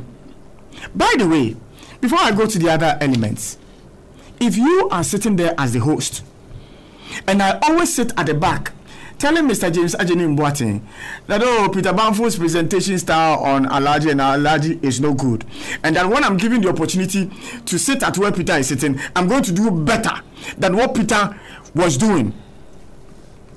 And James Ajeni Mboating decides that, okay, let us yank Peter off and put Sami Eshen there, and they put Sami Eshen there, and the same format you are running, while you read text messages on WhatsApp, you read text messages on Facebook, and now I take over the show, and all of a sudden, now I am not able to read those Facebook messages. I am not able to read those WhatsApp text messages, and I'm asked the reason why I don't read Facebook messages or WhatsApp messages, and I tell the people, I don't have credit to read those messages, and it reflects in our output in terms of how many people would want to advertise on this network. Are you better? Or am I better than Peter, who was there, who was able to read text messages on Facebook and WhatsApp? This is simply what the conversation is about. You told the people of Ghana that the people who are managing our economy are incompetent. They have no better understanding of the management of this economy, and therefore you should be given the chance to man this country. We've given it to you. We were expecting that by now, Koku, we should be changing $1 for around 3 cedis. Really? Yes. We should be changing $1 for around 3 cedis, because you understand the dynamics of economics and finance better than the people who were there previously. So if somebody was there managing this economy for 8 years, and we were changing a cedi for 4 cedis 20 pesos, and you come and now we are doing it for 4 cedis 70 pesos, which of us is more competent? And yet, when we talk about it, we are told that we are a bunch of ignoramuses. We don't understand what we're talking about. Why should the vice president be doing this? Why should the vice president be insulting us when he knows obviously that it is incompetence that has led us to move from changing $1 from 4.2 to 4.7? Today, it's around 4.8, 4.9. Why? If you are a better manager of the economy, why should this be happening? Apart from inflation, what else can trigger the underperformance of our cedi against the dollar? It is the weight of the debt of our country. What is Ghana's debt stock? I was reading somewhere last 2 days or so that the IMF and the World Bank are here, and that they are concerned about the debt of our nation, and so they are looking at ways of resolving the matter. What is Ghana's debt stock as we speak today? Would our debt stock attract any investor to come into this country? By the way, with such a huge debt stock, what happens is that government therefore would have to go and borrow money to service that debt. In borrowing money to service that debt, you would require the dollar, which gives the dollar an upper hand over our cedi. Debt servicing is at the center of the rate at which our cedi is depreciating. The amount of money we have borrowed in this country, where have we taken that money to? Where? Trade imbalance, trade deficit. When you have a nation where we were told we were going to create employment for every Ghanaian, and that we were going to create a conducive environment or atmosphere for the private sector to thrive and grow. different modules of programs we have been told would be run. Planting for food and jobs and blah, blah, blah, blah, blah. One district, one factory. We were told, one village, one dam. If all of these projects were on stream, Ghana would have been able to export more to balance the trade deficit. But what is planting for food and jobs doing? Is it even functional? We were told that the number of fertilizers that have been supplied in this country determines the number of the productivity when it comes to planting for food and jobs. In this our present state, where we are still exporting raw materials as they are out of Ghana, cocoa we still export, gold we still export. It is these trade imbalances that creates the situation where the cedi is not able to perform well against the dollar. How can people who are competent enough to manage our economy allow for this to happen? We import more chicken now into this country. We import more rice now into this country. How can people who are better managers of our economy manage our nation like this? You would expect, Koku, that by now, at least, there will be some factories around this country producing for export to balance the trade deficit. But none. So what then gives you that moral right to still sit and talk and call us ignorant people? What? When the situation you came to meet is worsening by the day, by the day, by the day. Exchange rate. I've spoken about it. How much do you pay when you're going to change for dollar?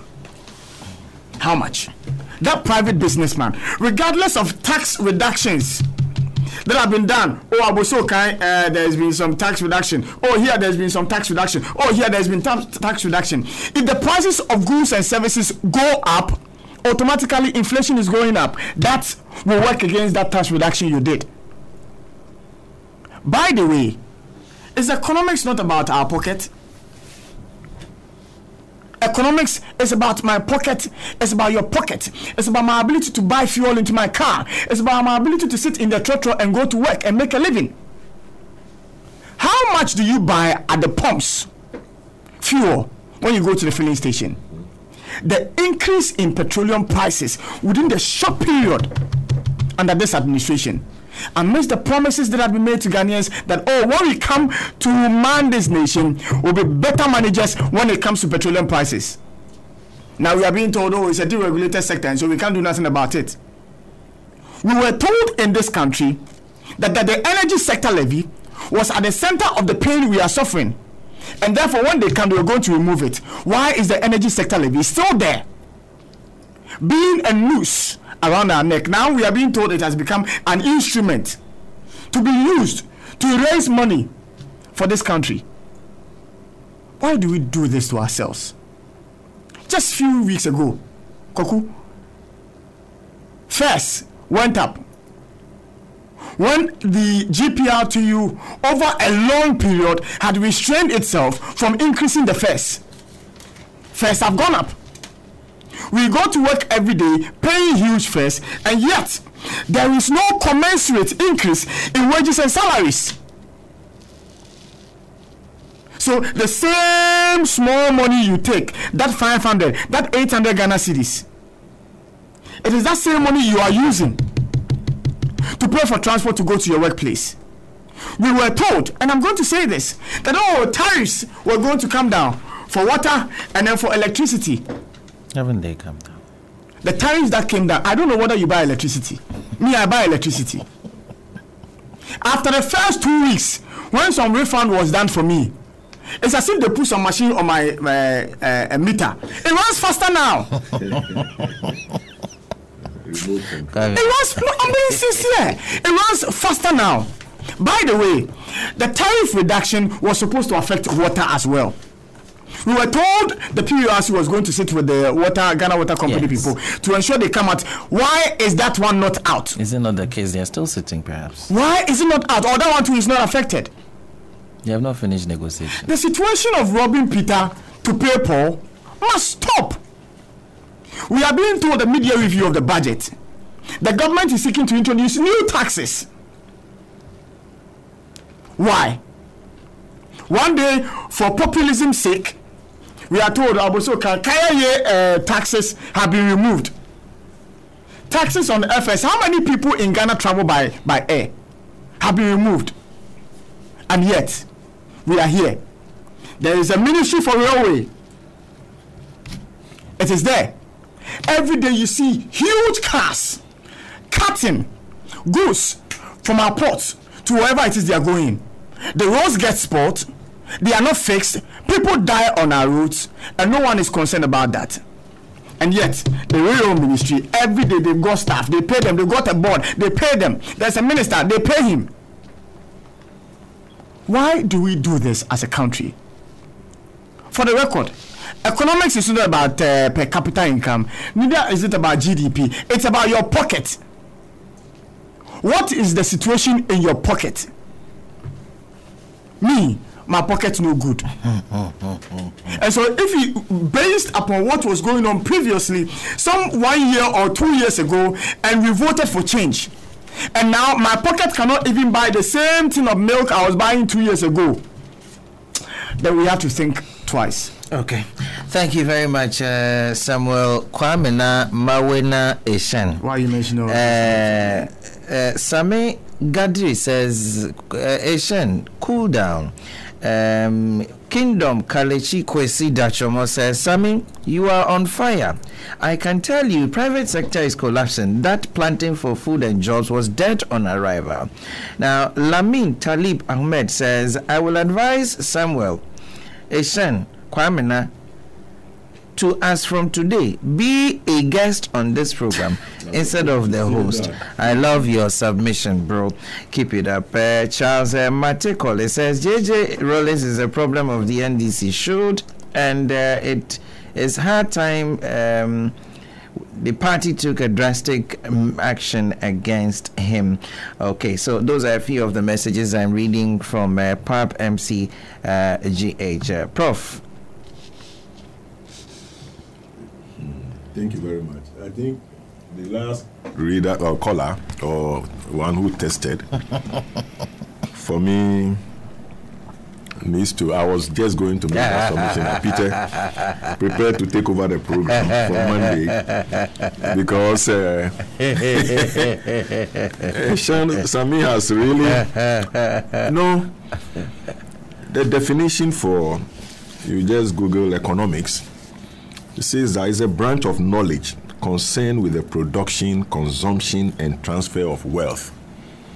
And those who go through school and do their research and get their degrees to the highest level and say they are economists, we don't debate them. We don't enter into their arena. We are no conflict. We regard and recognize their prowess. But at the end of the day, any area of human study is to the betterment of society, and society encompasses we the people. And so if you situate the discussion, the topic or the subject on some of the submissions made by Ishaka and Sami, I think perfect.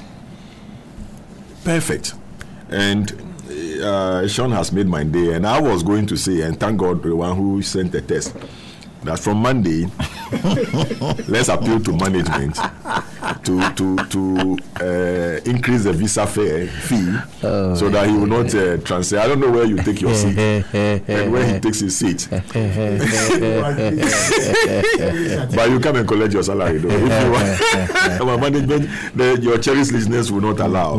You know, you said it all. I have, as usual, we are creating, they say the Monetary Policy Committee of the Bank of Ghana.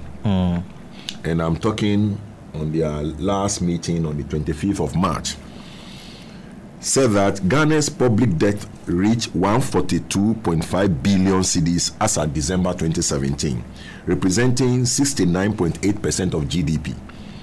The figures coming from right. There. And this is a reduction from the 73.3% recorded in December 2016.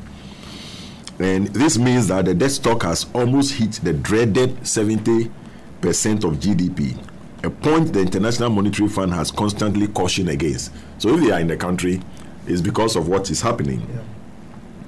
And I say that the data shows that in September 2017, Ghana's debt stock stood at 138.9 billion, representing 68.1. The figure dropped to 137.6 billion, representing 67.4.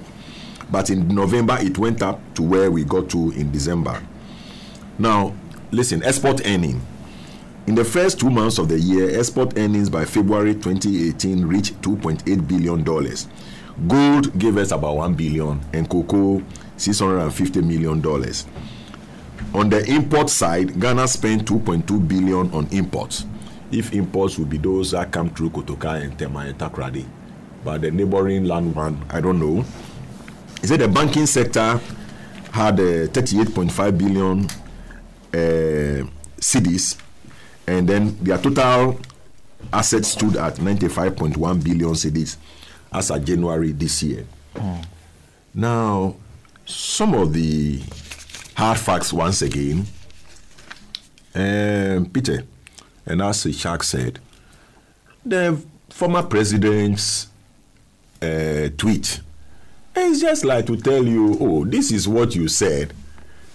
And a little teaser that shouldn't provoke the response we had from the vice president. But you see, the vice president, like perhaps anybody else, and the government is caught up in the midst of the hard facts about the nature of our economy.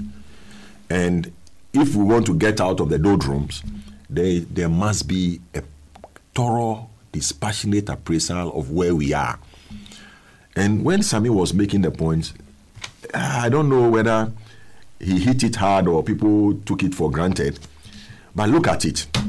And I've listed some sectors here. We are told that we spent over $500 million to bring in rice, isn't it? And in that Greek sector alone, talk of tomatoes, talk of poultry products, dairy products. And I believe the total liquidity requirement for this sector alone to meet the tomatoes you have.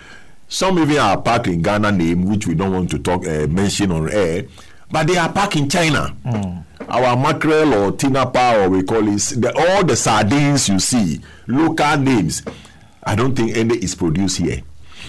And so if we take that Greek sector alone, you can say that, look, the total budget in terms of money, dollars that we need, and if the dollar is the international exchange medium, I think when we say $2 billion, I don't think it's overestimation. People engage in moving and bringing agricultural materials, tomatoes, rice, poultry product. I believe it will be about $2 billion a year. Am I right? Come to education. We have over 5 million children from maybe kindergarten to senior high. The uniform of different designs, all the preparatory schools or private schools, JHS, and then senior high. Do we produce them here? The materials, all our Wesley girls and the schools and all those things. Do we produce any of the materials here? When we were going to school, if you heard the name Daddy, yeah, we had people who could go to school barefoot, and then Chalewote came in. But at least today, Isaac, all our kids, whether poor parents, etc., at least they go to school wearing socks. Am I lying? Our little girls, we dress them, ribbon, etc. They go to school.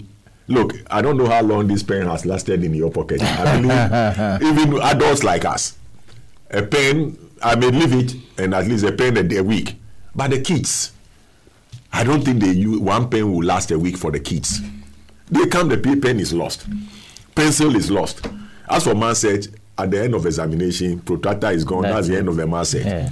So if you look at the quantum of consumables, pencil, pen, eraser, sharpener, mindset, exercise book, apart from the dresses that they wear, the bag they carry on their back, do we produce any here?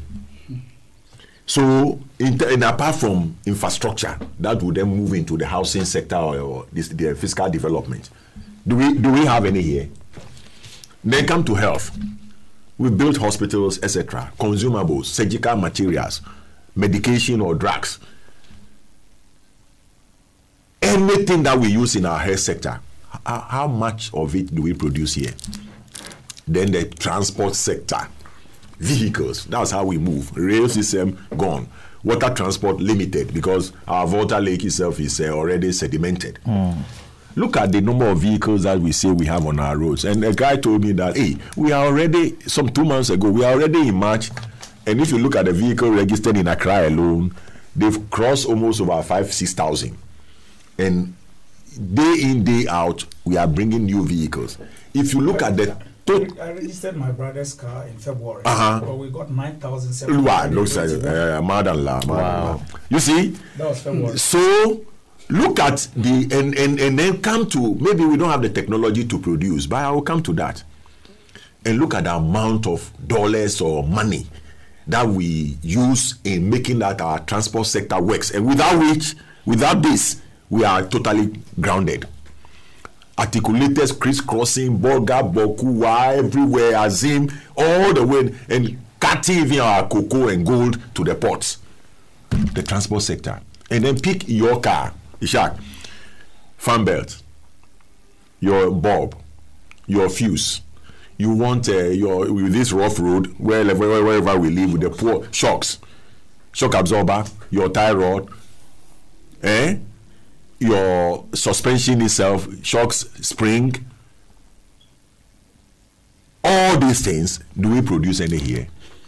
Your engine oil, you are not even bringing. Thermal oil refinery is not working. So you are bringing already defined products. You look at this. Housing, cement, the clinker. Do we produce clinker here? Paints, there are some factories that are producing paints. But doors, furniture in our offices, etc., from China. So when you look at all this, I believe we have to stand up and salute our traders. And when I'm saying so, the one group of producers that we have to applaud are those who in the food processing industry. Ishak, if you cast your mind back, I think the past 3-4 years, you can say a ball of cake has been 1 cedi. If you have 3 cedis, you can get TZ from Antisala. 2 cedi TZ, Memi and Yo-Yo is free. If you want Willy, 1 cedi. And for these indigenous people to know the pockets, the size of the pocket of their customers, and continue to mold a ball of kinky through thick and thin. Inflation, all this city depreciation, they are the reference point for the vice president and anybody in government.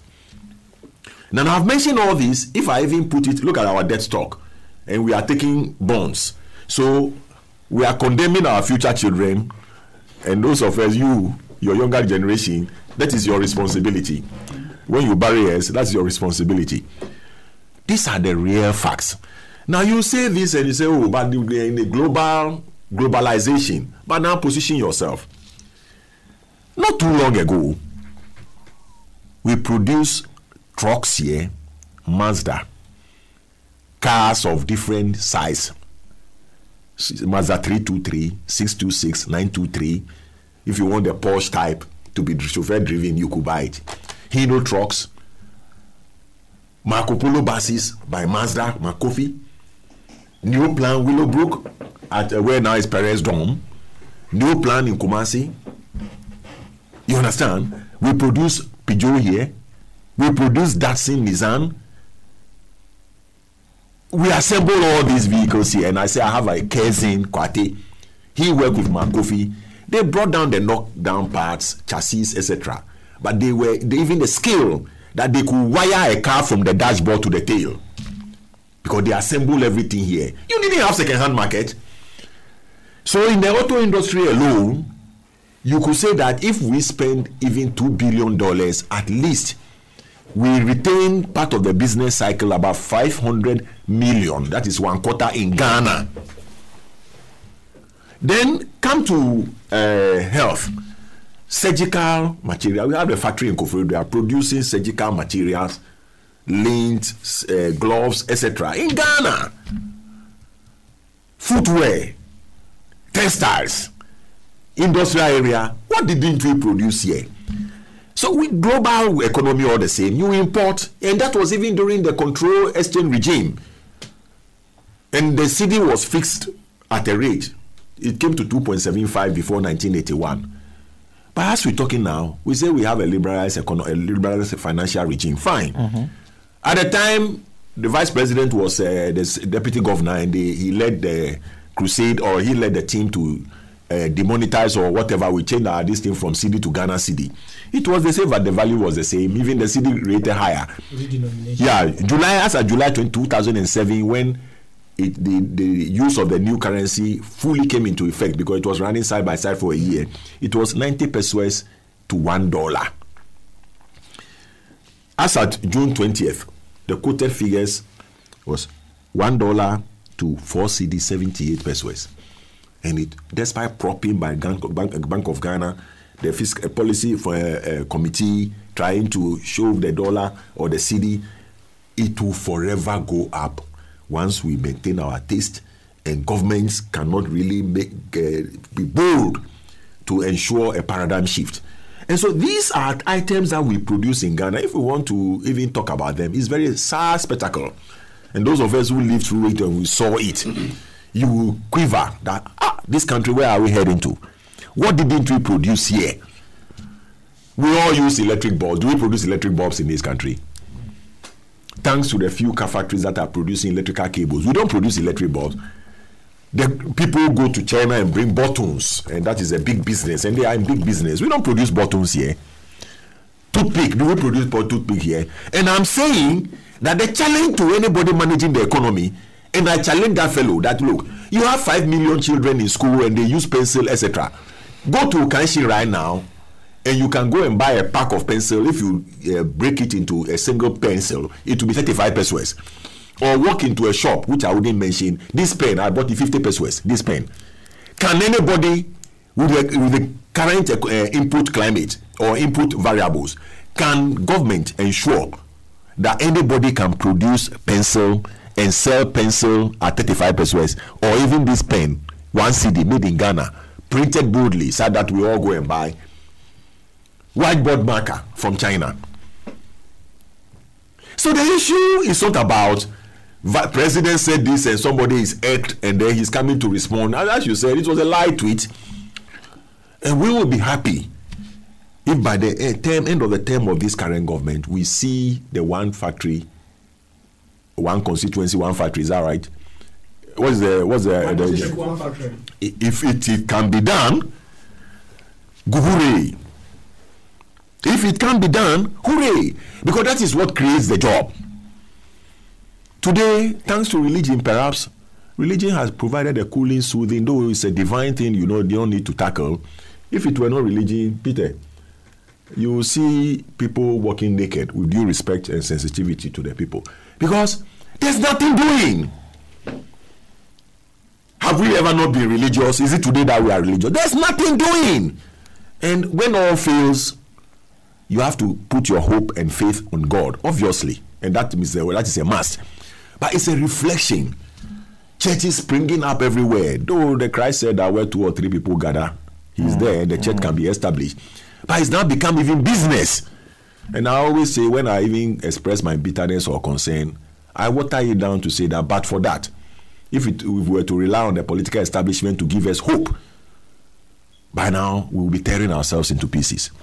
And so cedi depreciation, the real issues are there. We are not producing anything. Our taste is so high.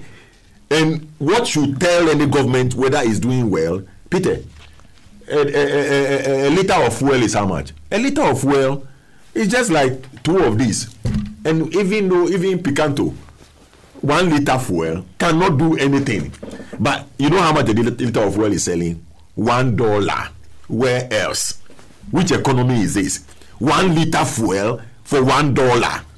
So 1 gallon fuel is $4.5. So anybody who is proud about this economy, these are the challenging, shameful things that you need to. How can we arrest it? This These are practical things. You are selling a liter of fuel, when in America, $1 will get you 1 gallon. And why would American businessmen not produce and sell globally and be competitive? So if somebody will produce pencil in China and go through all the ports and arrive at Tema, then what governments are interested in is to slap duty, and then GRA and customs are so happy to say we have hauled in so much revenue. But when we read our budgets or give our periodic evaluation report, we are interested in how much money we've gotten. So government even finds it very difficult to take off this petroleum tax, finds it difficult to even ensure compelling policies that will make us to be driving or using Picanto that is energy efficient, that will translate into lower import costs for government.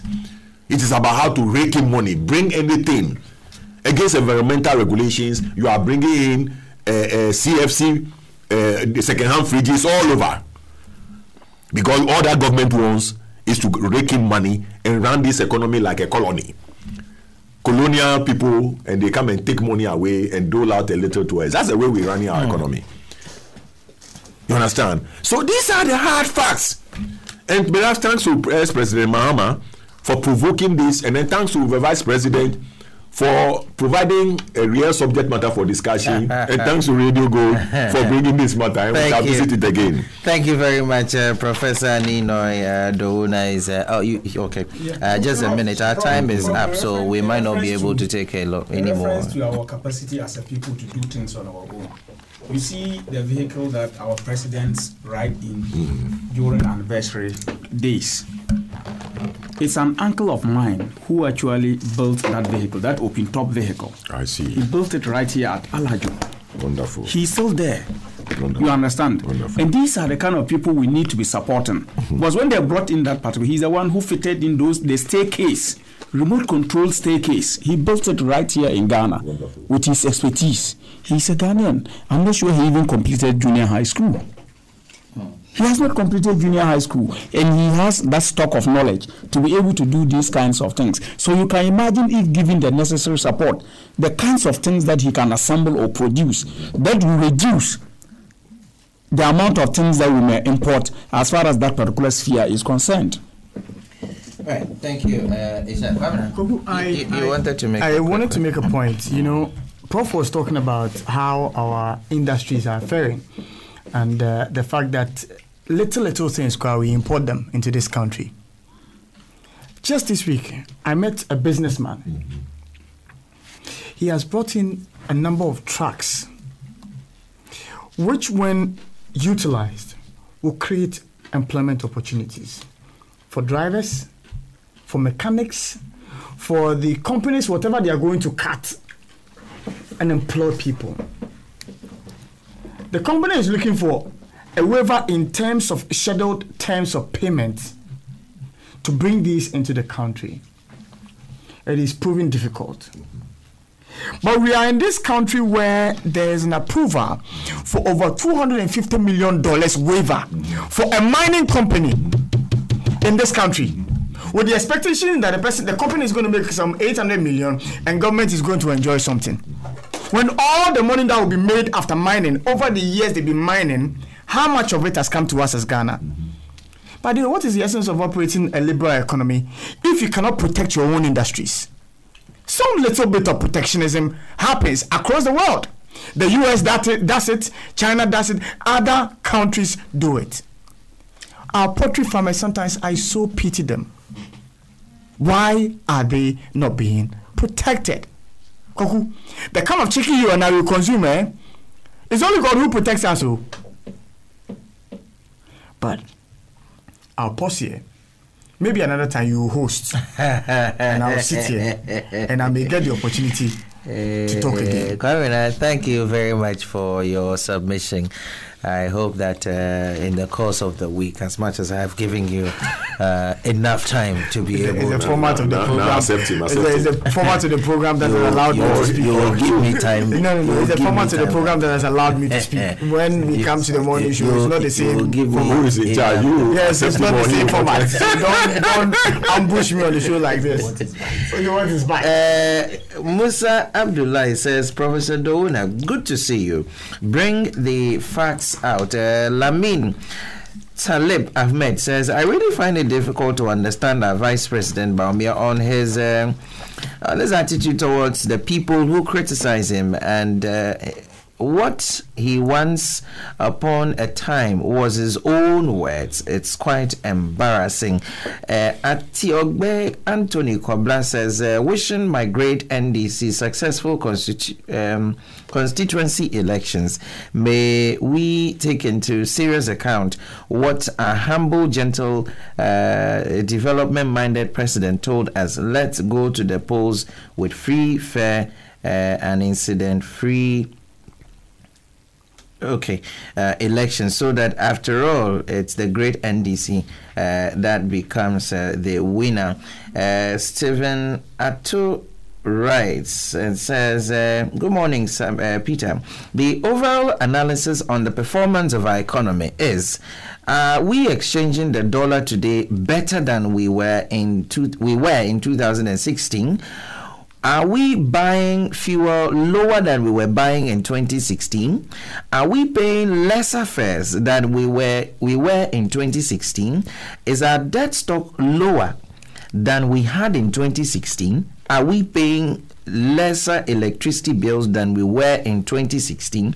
The reality is hitting us. Things are getting worse than they were in 2016, and that is the telling reality of the Ghanaian economy. Have a good weekend. Thank you, Stephen Kwabna Atu. Now, Kojochu Mbuafo writes, Peter, this government keeps creating new bureaucracies, changing the names of ministries to accommodate jobs for greedy and corrupt kleptocracy. All that money can begin the small steps of construction of new drains. And that's coming from Kojochu Mbuafo. Good morning to you, Helen, doing the listening all the way in London. And you have a minute each to look at the confession of the gentleman standing trial for the murder of the late J.B. Dankwa. Let me start with you, Kwamina. This matter, I wish, Koku, I could say much, but because the matter is in court, I would restrain myself with the kind of comments I make. But there's been many rumors when it comes to this matter, and so far, the way and manner this issue is panning out, it's suggesting some of the rumors we had heard in the past could be true. Now, why would I say what I'm saying? In this same matter, we have had many names being mentioned in this matter. We have had a situation where an autopsy report got missing. We have had a situation where the phone of the late J.B. Dankwa became an issue where police officers were said to be complicit, because there was content on that phone that could have made this whole prosecution much easier.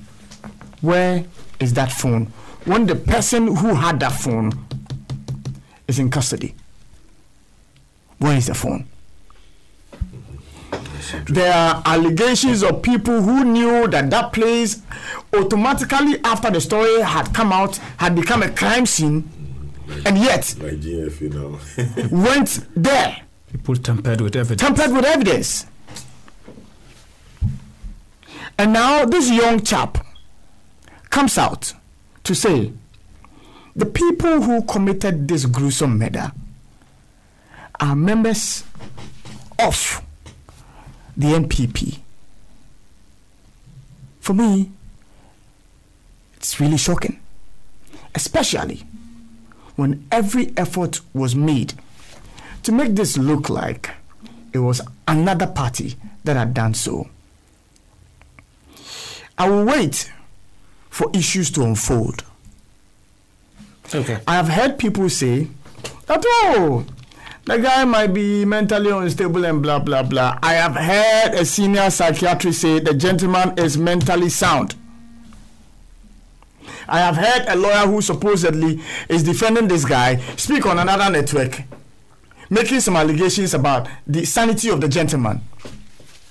This gentleman, the last time he made this pronouncement was on his own in court, without any legal representation. But things will unfold. Thank you. Let me come to you, Ishak. Well, Peter, Just 1 minute. This quite a sad situation, in spite of the fact that the crime took place about a year ago. More than a year ago.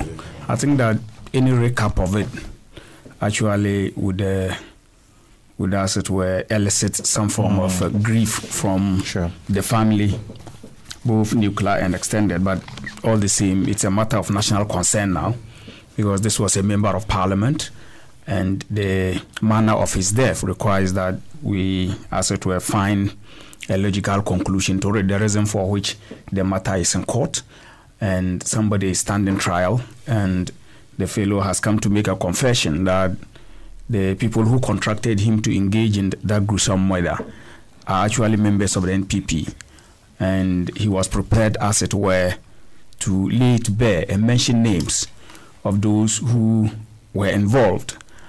And people are trying to downplay the seriousness of what he said in court. And like Eshon said, somebody purportedly representing him as a lawyer is indicating that the guy is not stable in mind. I was shocked to have heard that you are representing your client in court, and all through the trial, you never for once indicated the soundness or otherwise of the guy until he made this particular confession. I don't quite get the rationale behind that particular statement by the so-called lawyer that the guy is unsound. But fortunately for us, we have Dr. Osei, who is a senior psychiatrist, well-known psychiatrist. He's actually the chief executive of the Ghana Mental Authority now, coming out to say that there's nothing wrong with the guy mentally and that the guy is sound. And whatever he's saying ought to be taken as coming from somebody who has a sound mind. And this opens up a new dimension to the trial altogether. And I believe that the Ghana Police Service, or those in charge of the prosecution and the investigation, they actually have what it takes to do a good job. We are aware that in Ghana, when the police wants to do a good job, they are able to do a good job. Apart from the fact that sometimes certain things happen, they get compromised and they try, as it were, not to do what they know how to do best. But I believe that in this particular instance, no matter what, they are going to do what it takes so that at the end of the day, they may bring justice, if not to anybody, but to the children and the wife of the late J.B. Dankwa. Thank you very much, Ishak, for that submission. I would have loved that you go on and on, but time obviously is not on our side. Prof. Yeah, thank you, Peter. I associate myself with the submission of Sami and then Ishak. We don't need to invoke the grief and bitterness of this dastardly act that occurred 2 years ago. For me, the worry is our institutions, and as former President Obama indicated when he visited Ghana in 2009, he said we should be moving towards getting institutions to work. And the criminal CID, or the police service, is at the heart of all criminal investigations, although we have other supporting institutions like BNI, etc. But when you look at the history or the past records, it's a cause for concern. Roger Frimpong, the former deputy managing director of he died and is buried, may his soul rest in peace. What has happened? Major Mahama or Captain Mahama, we know that trial is ongoing. This particular incident, elsewhere, the matter is in court, And the state in which, at the stage at which the gentleman indicated that he could reveal the names of those who, they said, well, he should know that submissions have been made already, but elsewhere, it's a subject matter for discussion or divergent opinion.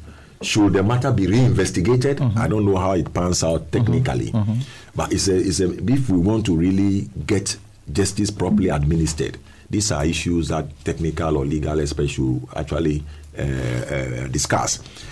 Then you position this against when similar crimes have been committed. You know, Ninja, also his soul rest in peace, when he was killed, buried under foundation, the police got it out. So I don't have any doubt that our police service, when it comes to the CID, the potential is there, the capacity they have, they are capable. But whether it's influenced by political interference or whatever it is a cause for concern. But has this trial, the way this trial has gone, not being a matter of concern? I mean, we've had cases where the autopsy report went missing for God knows how long. Exactly. I mean, all these... And these are all signs which may, I emphasize may, be perhaps part of a whole scheme to blur the real culprit in terms of the outcome. But let's hope that if this gentleman is indeed the one who committed the murder, then let the judgment day come and let us see whether indeed the soul of J.B. Dankwa will have a resting justice meted out to him. Thank you very much, Professor. This one here says, I have believed that the economy of Ghana, according to Dr. Baumia, is doing, judging from Sami Eshan's analysis in respect of economy is about my pocket. My simple understanding is that Dr. Baumia, it says Baumia, is right because as one who was unemployed in opposition, his empty pocket got him to go to China with cap in hand, begging for arms from Chinese. But now you can see how his pocket is full through dubious deals. So why wouldn't the economy, according to one who has gained employment from the cyber fraud verdict, to be good? That's coming from Listo Nana Kusi Poku, sending us that message. Unfortunately, we cannot pick any more submission on the other issues, but like I indicated, the NDC's constituency elections are ongoing. Now, before the network went off, I believe that it's important that I reiterate this submission I made earlier before the network went off, our transmission went off, and that has to do with a developing story. Hopefully next week we're going to follow up on this matter. Now, we broke the story yesterday of a robbery incident that occurred at East Legon. Now, the fallouts have not been interesting at all. Now you can see that the story is trending on social media. I believe that those of you at home, those of you on social media, can help the discussion. We need to ensure that these perpetrators are brought to book. Now, these gentlemen were arrested, and I would like to, they were carrying on them 3 ID cards. One of them is a New Patriotic Party membership ID. One of them is Office of the President staff ID. And the other one is the Ghana card ID, which were found on them. Now, one of them is Issa Muniru. I would like to read the details of Issa Muniru's New Patriotic Party membership card. Now, the name is Issa Muniru, polling station, Golden Star School, Akoko Bediebro. The constituency is Prestia Honi Valley, and the region is Western Region. Now, his ID number is WR177510011H. Now that is the membership card, the New Patriotic Party's membership card of this robber who was arrested in connection with the East Legon robbery. Now, his Office of the President card, staff ID, has it here. Office of the President, Flagstaff House, with the coat of arms. Now, the ID number is FSH/TEMP/18/134.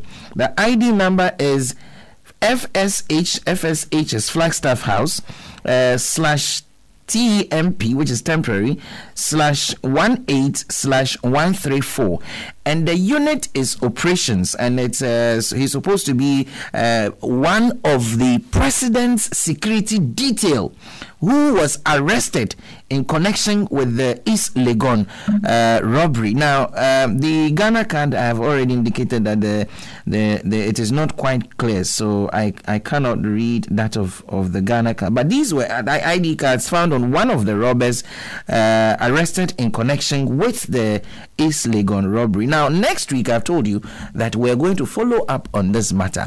Where are the gentlemen who were arrested? Because we are told that they have been left off the hook. We would follow up and bring you up to speed on that particular story. And of course, like I said, it brings back to mind the caliber of people who are working in the office of the president. The caliber of people who have been employed in the office of the president. We've had cases where some of them have been caught impersonating. In this instance, we're told that they were engaged in robbery and all kinds of things. I mean, really, I think it's important that the conversation is just about to start. It's not likely to end anytime soon. But let me wish all those contesting for the various positions within the constituency the very best of luck, and add my voice to that of former President John Dramani Mahama, and wish you all the very best of luck. I pray that peace at the end of the day will prevail. Tranquility at the end of the day will prevail. There will not be the need for any acrimony whatsoever. Once again, thank you for making time to listen. Today we've looked at, unfortunately we couldn't actually look at the entire issues that we had on our table, but we looked at the attitude of Ghanaians towards waste management and disposal, and of course government's inability to solve the perennial flood situations that we have in the country. The other issue we looked at is the CD depreciation and the various banter that have been engaged in by the elements within this government and the elements within the previous administration. And of course, we touched briefly on that confession by the gentleman standing trial in connection with the murder of the late Member of Parliament, J.B. Dankwa, and some other related concerns as well. My guests have been Professor Ninoy Dowona. He's a lecturer at the University of Ghana. Awudu Ishak is the National Youth Organizer for the People's National Convention. And of course, my own Kwamena Eshen, who was my third guest for today. We wish you a very speedy recovery, Mr. Kwesi Pratt Jr., and I pray that the balm of Gilead will actually pass your way and ensure that you are strong again, and join us hopefully next week. My name once again is Peter Bamfo.